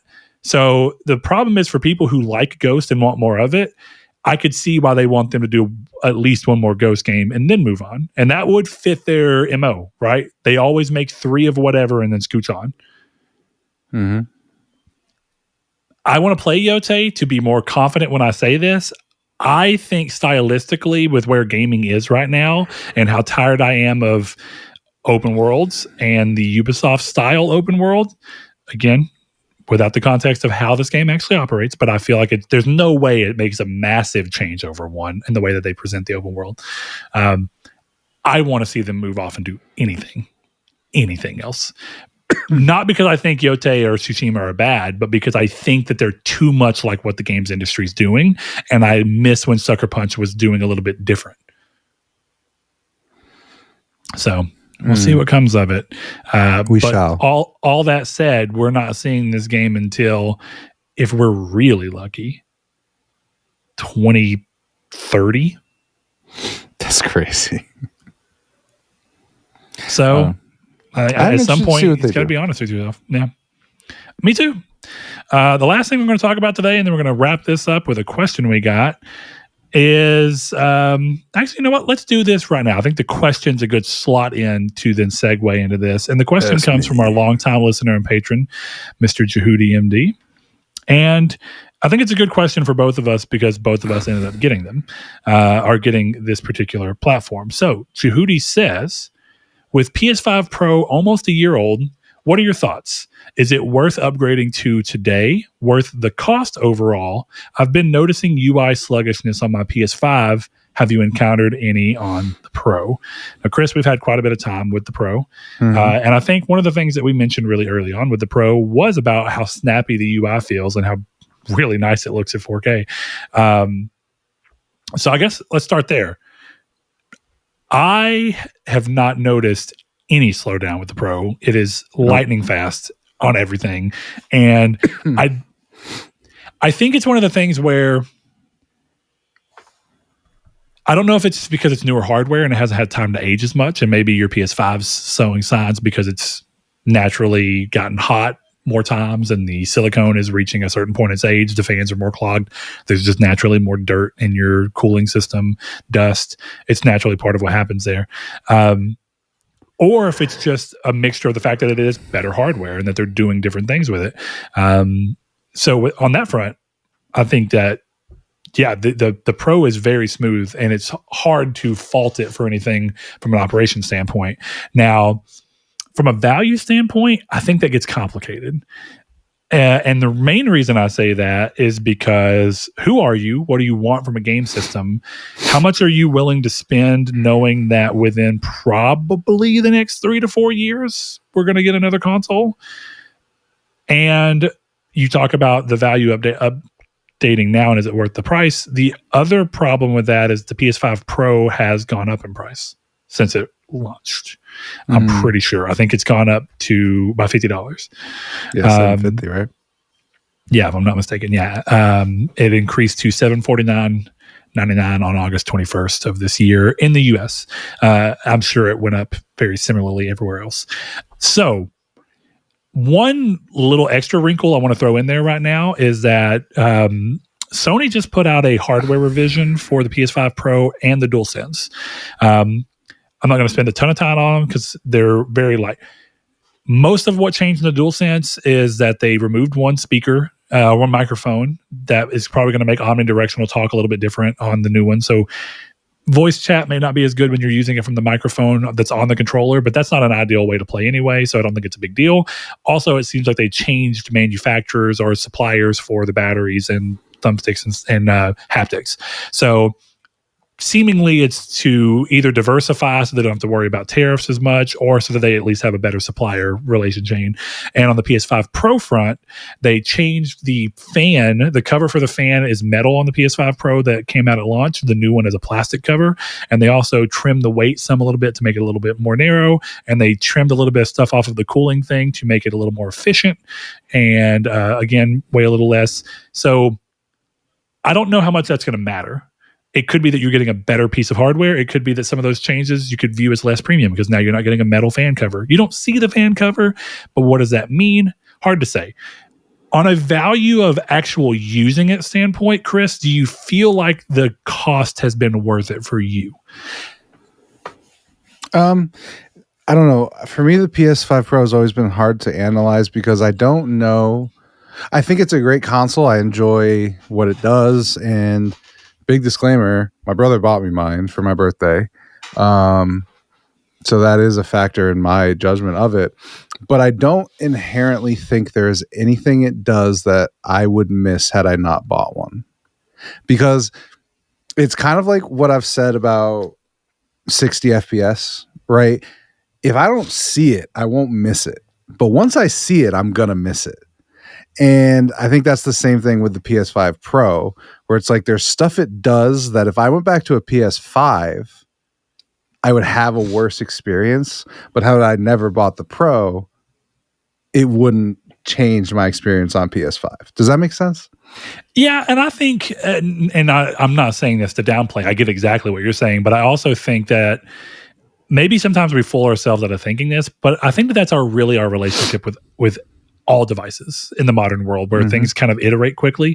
Because I think a good way to kind of do this, and this is going to be weird because it may be me technically telling you that you don't need it if you can't see an immediate use or you don't have the disposable income to see what you're missing. Because I think what Chris says is true. There are things it does that once you kind of get used to it, you're like, oh, this is really cool and I like this. And I'm not saying it's like game changing.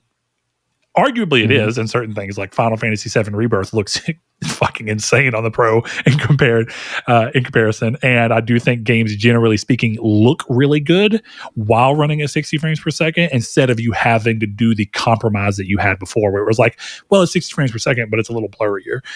I love those aspects of the Pro. That stuff is really cool, and I do think it's worth it. And I also think the 2 terabytes of integrated hardware storage is really nice.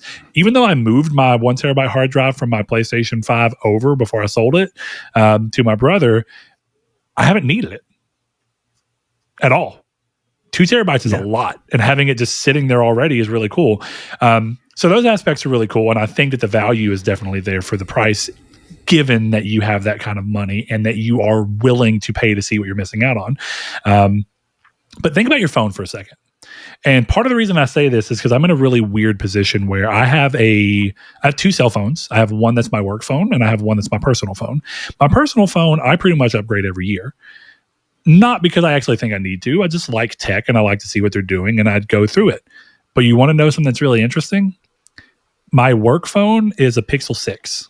Which means that the Pixel 10 just came out. That's a 4-year-old phone.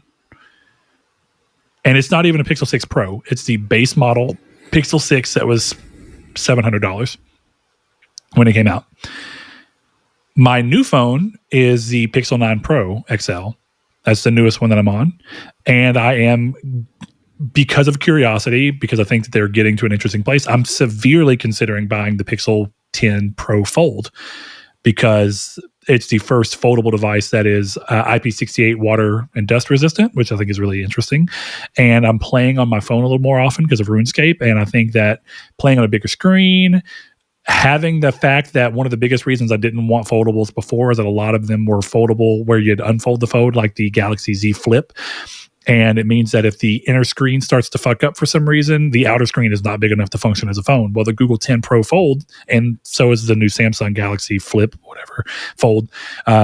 It's got a full normal phone screen on the outside. So worst case scenario, if the inner screen starts to fuck up, you don't have to literally go buy a new phone. You just use the other screen instead and your investment's not gone. But that's a really expensive investment, right? Those foldable phones are $1,800. That's a pretty big premium over the normal. Like my Pixel 9 Pro XL was $1,000. So what I would suggest whenever you're looking at this is when I use my Pixel 6 that has the newest Android on it, just like this, to be fair to Chris's point, when I'm on my work phone, I never notice that it's 4 years old. Right. Genuinely. Ever. I guess it depends on who you are, because like I take pictures for work every now and then, and yeah, the camera is notably worse, but I don't take that many pictures with my current phone, so I don't really care that it's notably worse.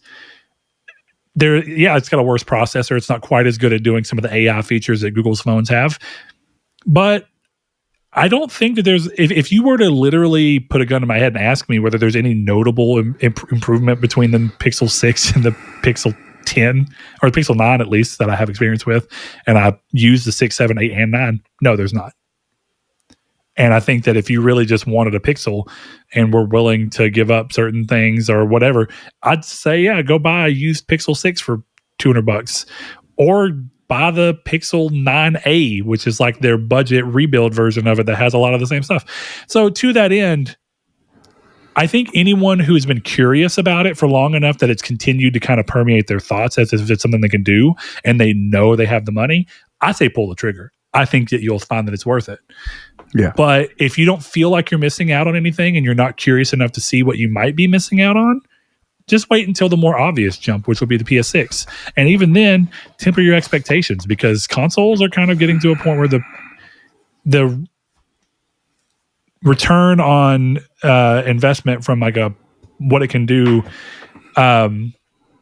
from a graphical standpoint is getting harder and harder to do. So depending on what this Amethyst thing does, the PS6 may not even be as obvious visually from like how they choose to promote games, but it may be more obvious from what it looks like in motion on your TV and how it feels in your hands. Like Chris said, for me, it is hard to go back. Now that I've gotten so used to 60 frames per second, I'm so glad that I had Tainted Grail on Pro, because I could adjust things down and have it up on 60 and play it in a way that worked for me. But even the base PS5 has a ton of 60 frames per second games if you're just willing to have your game look a little blurrier. It's not a big deal. So value what you see and choose from there. To that end, Chris, the next piece of news is about the next gen and when and what to expect. And with that in mind, Chris has linked another article here for this. And it also is from Video Games Chronicle. And is from Chris Scullion. So you can head over there and read it if you want to go more in depth with it. But the article's headline is the next Xbox, quote, should be stronger than PS6, end quote, but more expensive, reports claimed. And I even think that there's a little bit more to this, because I think Mark Cerny pointed as much, if we're being real. So it says the next Xbox console may be more powerful than the PlayStation 6, but will be more expensive as a result of this. That's according to a new report by Moore's Law is Dead, who recently posted a video showing what he claims to be the main processor for the next Xbox console, which, as is important to note in my opinion, Xbox have repeatedly said that this is going to be a very big difference in console and also the biggest performance jump. So this all checks out. But also, be wary as to whether this is really a console or not. There might be some value in looking at what Xbox has done with their marketing of this ROG Ally Xbox and using that to go, is there a chance that this is more of what Microsoft's doing with their next system? And if so, is that what you as a consumer want? Do you want to dig around in settings and deal with Windows and try and deal with optimization? Or do you just want to put the game in and it tell you what the settings are and you go and you click and you go and play? But The AMD Magnus APU, an APU combining a CPU and GPU in a single chip, will be the largest one ever used in a games console, according to the YouTuber, who claims that it will be 46% larger than the one allegedly planned for PlayStation 6. The report claims that as a result of this, the next Xbox is likely to be more powerful than the PS6, but will naturally cost more as a consequence of this. The reason for this, according to Moore's Law is Dead, is that, as per previous speculation, Microsoft is reportedly positioning the next Xbox console to be a hybrid system capable of not only playing games on the Xbox Store, but also PC games on other stores. Quote, it should be stronger than the PS6, but at the same time, it will also be more expensive because of this larger size and its use of bridge dies and likely a larger RAM capacity compared to PS6, at least if it wants to work well as a PC console hybrid, end quote. Stressing that he doesn't know confirmed clock speeds yet for the Magnus APU, Moore's Law is Dead stated that if Microsoft pushed it to its limits, he thinks it would, quote, end up notably faster than PlayStation 6, but stressed, however, even in extreme scenarios, I don't think it will be far more than about a third faster than the PlayStation 6 console. Noting the difference in general leaps is producing ever diminishing returns, Moore's Law is Dead added, quote, don't forget that even in an extreme situation, the next gen Xbox, though faster, is probably less of a difference than even Xbox One X to PS4 Pro. So most true console gamers probably won't care if they're gaming on a big screen TV on a couch. So I want to end it there. There's a lot more to the article, but I think the important things have been said. And I want to couple this with the fact that about a week or two ago, Mark Cerny and a member of AMD made a video together talking about Project Amethyst, which is Sony, PlayStation, and AMD's joint initiative to work together. It's a partnership to work on specific things revolving how games utilize different things like machine learning. How can it go into that? How can it be faster at helping traditional rasterized images, which is like how games have always been shown. You send a rasterized image out versus how can you help augment that with machine learning? Can you further find a better way to compress things so that the rasterizing thing can push more out? They're doing a lot of that. But what's interesting is it's a partnership with Sony, and they even go out as far as to say that AMD will be able to use some of these investments and other things. What we don't know for sure is, does that extend to the next Xbox? Will the next Xbox benefit from the things that Sony is doing with them here? And even if it can, how much will Sony's internal bet on changing the way they structure their console make it powerful in a way that is surprising to people? And I use that as an example because two things are really true. As some people may know and may remember, the Xbox Series X is supposed to be on paper more powerful than PS5. But in practice, for whatever reason, be it that the PlayStation sold more, so there's just more familiarity with that hardware, who knows? PlayStation 5 for the majority of this gen has continually, not in every game, but more often than not, has been the majority holder of it where games run better, both from a frames per second standpoint, a stability standpoint, and a resolution standpoint for the most part. That was also true of the Xbox One, which was supposed to be more powerful than the PS4 and even had this weird, RAM thing that it was doing to try and make up for this different thing. But what did we see? Throughout the PS4 generation, PS4 was just running better. Xbox 360 was not more powerful, but it was easier. And so this is actually pointing to my argument. Xbox 360 felt more powerful than a PS3 for the majority of the generation because it was easier to work with and you could get more out of it than the complicated cell processor of PS3. So even though the occasional Sony exclusive was able to make Xbox 360 look like chump change, if we're being real. I mean, I don't think the Xbox 360 had a single game that looked like The Last of Us, if we're being honest. And that's okay, because it took hyper working on this one thing. So I think it's fair to say that it doesn't really matter, because if Sony's doing what they've been doing, they're going to use more interesting design work and specific choices in their partnership, and they're probably going to leverage their partnership to make a unique version of a console that's worried about a different thing than Xbox is. But that's rightfully so, because Xbox is worried about being a PC and a console.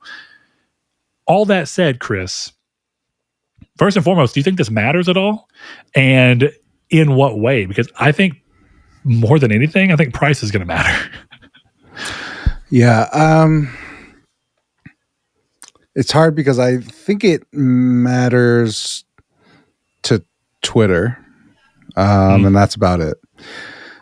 because the reality I think of games is that Xbox could be running like a NASA level compute, like a NASA level console, Mhm. and then when it sells 10 million units because it's 15 grand, they're going to make games with PS5 as the lead or PS6 as the lead console. Like it doesn't matter to the general public. It's something that people will console war over, and they'll be like, "Oh, the Xbox is more powerful, and I can play my games at 120 FPS at 8K." And it's like, okay, cool, but nobody's making games like that because the PS6 is the lead console. I think that's so. I think if Sony could make a PS5 Pro and slap a 6 on it, they're going to be in great shape. Especially if they've got a handheld that is actually a PlayStation handheld, and the console is good, and they've got good launch games. And let's say they do release it for $5.99. Mm-hmm. Done. It's over. Because you're speculating on price, and I actually think that's kind of my thought with where everything is, unless something crazy happens. Because as I've mentioned a few times, I do think that we're in for a longer generation. So that does mean there's some years for things to shift. Right now, my gut would tell me that the next generation console is going to be $5.99 at launch. Mm-hmm. And that part of Sony's strategic move is to make sure to find ways to make machine learning gaming easier to pull off so that they don't have to spend as much money on brute power, which is more expensive. And that way you can get a really well-performing thing, but cut your costs back and not do a PS5 Pro technically. Like you're finding a way to kind of bridge those gaps, and you kind of rest in that in between. Whereas Microsoft is very clearly brute forcing it. One of my curiosities is whether Microsoft intends to do a split generation again with like a weaker console hybrid that's doing it, that's like the Series S and then a bigger one, or if they're going to go all out on power and go, hey, the only Xbox this generation is the most powerful one. But from a speculation standpoint, if you're speculating $5.99 kind of like I am, what do you speculate the price on the Xbox is? Because I think we've learned this generation that neither manufacturer is looking to lose money to sell the console. I don't know. I genuinely think that it's a PC. So like it doesn't, I wouldn't be surprised. The thing is, I wouldn't be surprised if we saw a $799, a $1,000, and a $1,200 version of the Xbox, But Well, the reality is it's just stronger PCs. I wonder if what you're talking about there is actually where the third-party rumors coming in. Because, like, if you think about the Xbox Ally, right, the thing that they just put out, the handheld, Microsoft's thing on price for that, in case you haven't noticed, because that's $1,000, and you can go, Microsoft, what? Microsoft specifically said that the pricing was up to Asus because it's their hardware, and it was just a partnership. I think that they're hiding a little bit behind that. I think that they were aware and probably could have been like, hey, this is a partnership. We want to make sure this looks price competitive. But I wonder if that points to something they're wanting to do there, where the official Xbox console from Microsoft that they manufacture and produce will be, I'm going to be on, I'm thinking $1,000. I'm thinking $999, maybe $899 if they really want to try and come in super competitive. But where I think that gets interesting is, do they use this rumored third-party thing to have people make essentially Xbox boxes, and you can get the, for lack of, let's just say you can get the Alienware Xbox for $5.99, and it's like it's still the same thing, but it's not quite as powerful, right? I don't know. It would be an interesting way to have the option and pull people into your ecosystem without actually having to take on the manufacturing brunt of it. Yeah. I could see that too. I mean, it seems like they were talking about doing just Xbox OEMs or whatever. And that's fine. Like, I don't know. Just, it's been clear for a while, and it'll continue to be clear, but we're seeing a death spiral, and I think the death spiral ends with Xbox being a PC brand, and that's cool for the people who want it. So, well, I think I agree for the most part, but there's also, I want to throw it out there because I also think people thought that Nintendo were in a death spiral with the Wii U, because the Wii was also like it was a success, but it had a terrible attach rate, and people didn't want to buy games for it. They just wanted to buy it and play Wii Sports for the most part. So it was like a success and a failure kind of bundled into one. And then the Wii U was a literal abject failure. And then the 3DS started off kind of rough as well. So I think a lot of people kind of, and even at its height, the 3DS did not do anywhere near the DS or Game Boy Advance or kind of a lot of things. But when you look at that, the Switch really was a big Hail Mary that took a big swing and said, what if we do some kind of hybrid that does this and this? And I think it'd be fair to say that that was a huge turnaround for Nintendo. Conversely, I think that it's fair to look and go, maybe Microsoft is in some kind of weird death spiral because of the corner they painted themselves in. And while it's easy to imagine them just becoming an Xbox, being like their PC gaming, moniker, do you really think that there's any merit that this could genuinely change the tide? Not, and I say this in a weird way, because while I agree that I think it's a death spiral from the console manufacturing standpoint, I don't know that it's a death spiral from games as a whole, or even hardware manufacturing as a whole. I think it's harder for me to say that equivocally, be like, yeah, that's for sure. But I think it's really hard to say that they're going to make another successful console. I guess it depends on how much of a console this even is. Do you see this being able to actually make you go, damn, Microsoft pulled it off? And even if they're not overtaking Sony, they're a third leg of the market that is healthy in this way. I don't know. I don't think this shifts much. I think PlayStation will continue to do what they do. Nintendo will continue to do what they do. And I think Xbox is just finding ways to get in there. And I think at a certain point, you're looking at a company kind of trying to make the most money off the consumers it has. And I don't know if that's a great way to turn any tides. Because if you're, I don't care about how you play games. I have a fucking Steam Deck sitting right here that I haven't touched in months. Okay, yeah. I'm trying to sell my Switch that I bought like 3 weeks ago. Okay, like I understand spending money on the things you like, but like people are buying a ROG Ally because it has Xbox branding on it for $1,000 that doesn't play Xbox games and calling it an Xbox. And the only reason I bring that up because it matters like nothing to me, but the people who are in that and acting like the Japanese soldiers still fighting World War II after it was over, right? They're going to buy this system whether they want to or not because they're Xbox people. And when the Alienware has the X on it and it glows green, you'd be like, this is an Xbox. I can't wait to play it. And you're just playing PC games. And again, that's fine. That's how you want to play games. Good for you. So there's I think that's 100% a market for that. Like that's exactly. Yeah. And that's the thing. I think that's what they've clearly recognized that they've lost whatever console war was out there. Right? That's over. They know that because Gears is on PlayStation right now.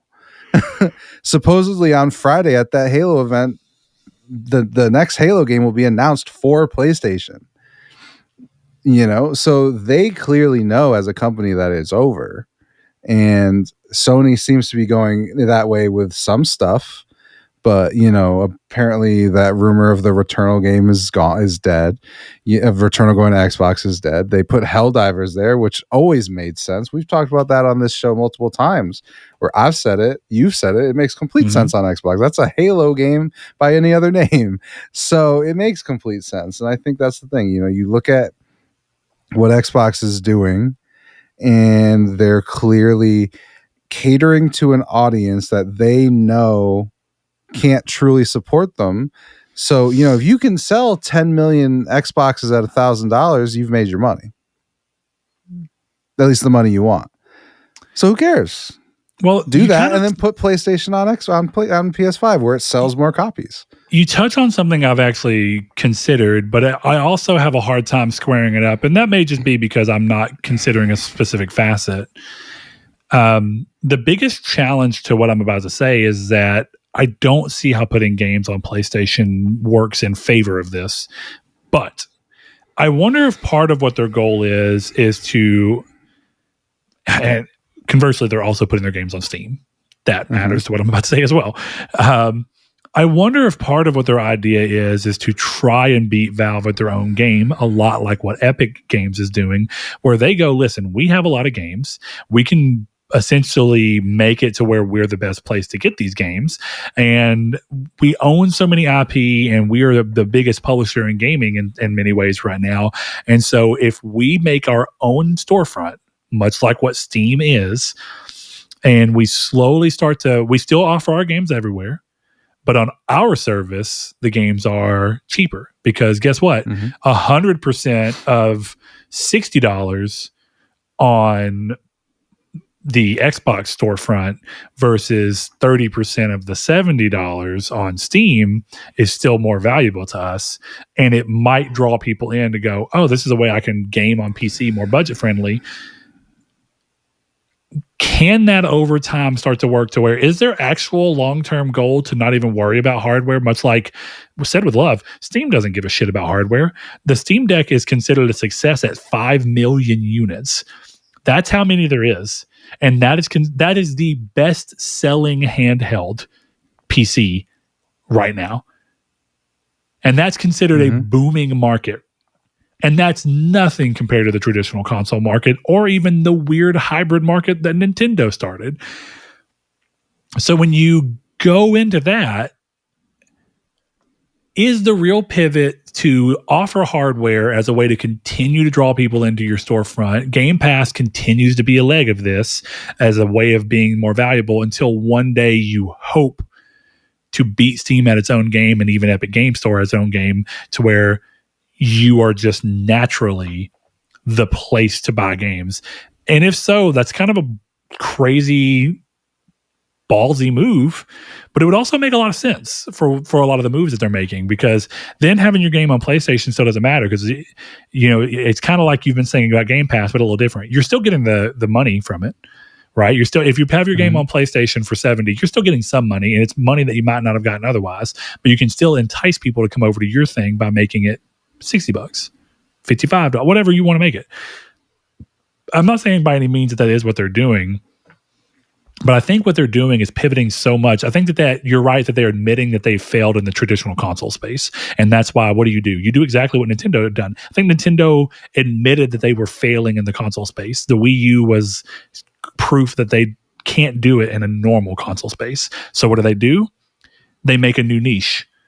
We're not the handheld or the console space anymore. We're the bridge between. That's the space we occupy. And so I think it's interesting to see that Microsoft seems to want to do this bridge between the computer and the console. And you know what? Considering how many kids are interested in PC gaming these days, that might be a bet that plays off for them pretty well. And then PlayStation continues to do well with gamers who are a little bit older and, you know, who still just want a traditional console experience. But then in a weird way, it might be that the long game there does put Microsoft in a better long-term position than Sony. But it's hard to say right now. So, yeah, I don't know. We'll see. It's going to be interesting, but I do think the Power Wars will not matter for the next generation at the least. I don't think so either. And I literally think it's going to be... in Power Wars and Price Wars have always kind of been together because, I mean, PS3 was more powerful on paper, but it was also... stupid more expensive initially. But I think the thing that people are going to really be talking about, I think outside of the few Twitter people who are yelling about it, I think the price is going to be the factor that makes everybody go, hold on, wait a minute. And that's always been true, even if we're being honest about why do you think Sony were so excited that Microsoft decided to couple the Kinect with the Xbox One? Because it was like, you dumbasses, you made yourself $100 more than us for something that most people, that not everybody's going to want. That's like a big moment. So it goes to show, even when the power levels are pretty close, price is always going to be a big factor. So if Sony's coming in cheaper, It's hard to say though, because in the PC sphere, people are excited about having the more expensive build, right? It's like, what are you gaming on? Oh, my rig was 1800. Oh, dude, mine was 23. Gosh, shit. Like that's a different, and really that's enthusiasts. Because I mean, if you actually go through, Steam releases like a list of the most commonly used graphics cards from like a metric standpoint, and like the most common graphics cards is still like a 3060 or 2070. It's like a pretty old card. It's like ones that are just like not that powerful. So realistically speaking, you'd think that most games would try to work on that hardware level.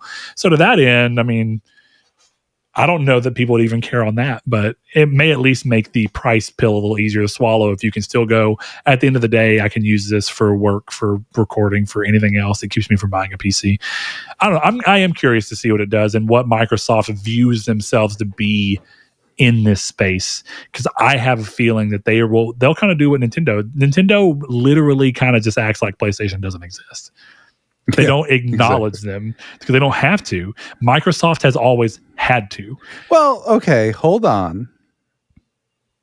What's up? Lego Horizon was at a Nintendo Direct. Yes, but you know what I mean. I cannot remember the last time that Nintendo said anything that even had an air of competitiveness to it in regards to PlayStation. Yeah, true. And don't get me wrong, it existed for a while, but it's been since the fucking GameCube was the last time that they even tried that. Ever since then, the GameCube was the last time that they were like, hey, the GameCube was technically more powerful than the PS2. And they boasted that. The weird CD or, mini DVD was not a good choice for that. But point being, the Wii, they just gave up on that shit. They were like, fuck it. We're just going to do something so different that we don't even worry about being in competition. We're just doing our own thing. And then they kind of betrayed that with the Wii U, along with weird marketing. But point being, it was just a weird spot to be in. So I think in a weird way, I know people want there to be competition and people think of, oh, well, we need Microsoft for competition. But I actually think the healthiest version of competition may be three people who are all adjacent to industries, but in a different way, where Sony's like traditional console, Nintendo's like this weird hybrid handheld console experience that's more family focused, and then maybe Xbox is over here where it's console but more PC. And so they all interact with the console market, but they're all touching different sections of it. That may be the most healthy market we've ever seen, realistically speaking, and it may be the only one in which all three players can actually thrive. Yeah, I mean, it's you've got two niches in the most popular console. I think that's a good thing. Yeah, I actually think it's the smartest thing Xbox could do, because they've already spent the most of this gen pretending that there's something else, but not actually. I don't mean that in a bad way.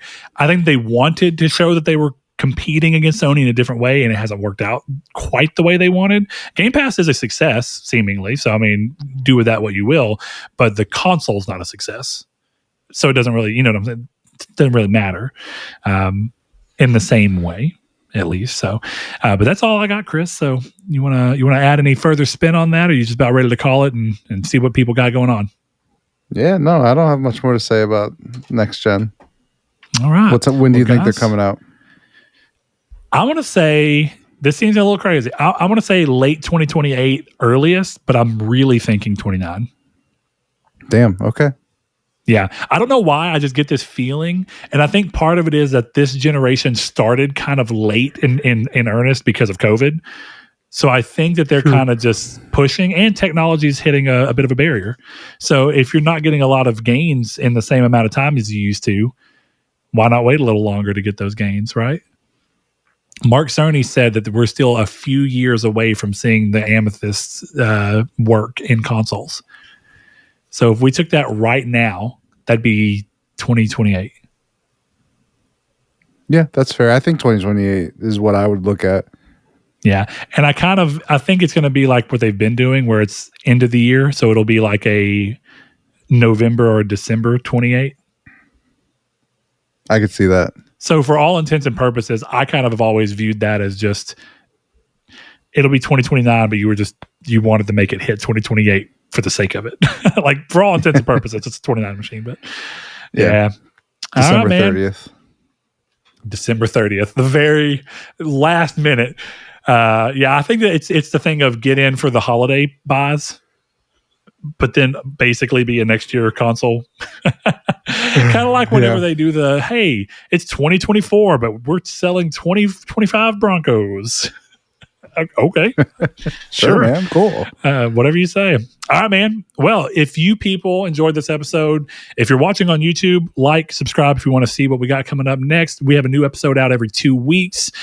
Chris is most likely, as far as I'm telling, Chris is going to be out next episode. So I'll go ahead and extend the same thing here. If you can quickly, so I have time to reach out to somebody. If you have any guests that you think would be a good fit for coming on the show that you'd like to see from any of your other favorite podcasts, be it PlayStation people, Xbox people, any gaming podcast people, throw them our way. I will do my best to parse through them and see who I think would be a fun, good fit. And I will reach out to them and try and schedule something. And we'll start trying to do that a little bit more often. I think it'd be cool to get some separate voices in here every now and then to see where things are going. We have one of our listeners that does Warp Point Gaming.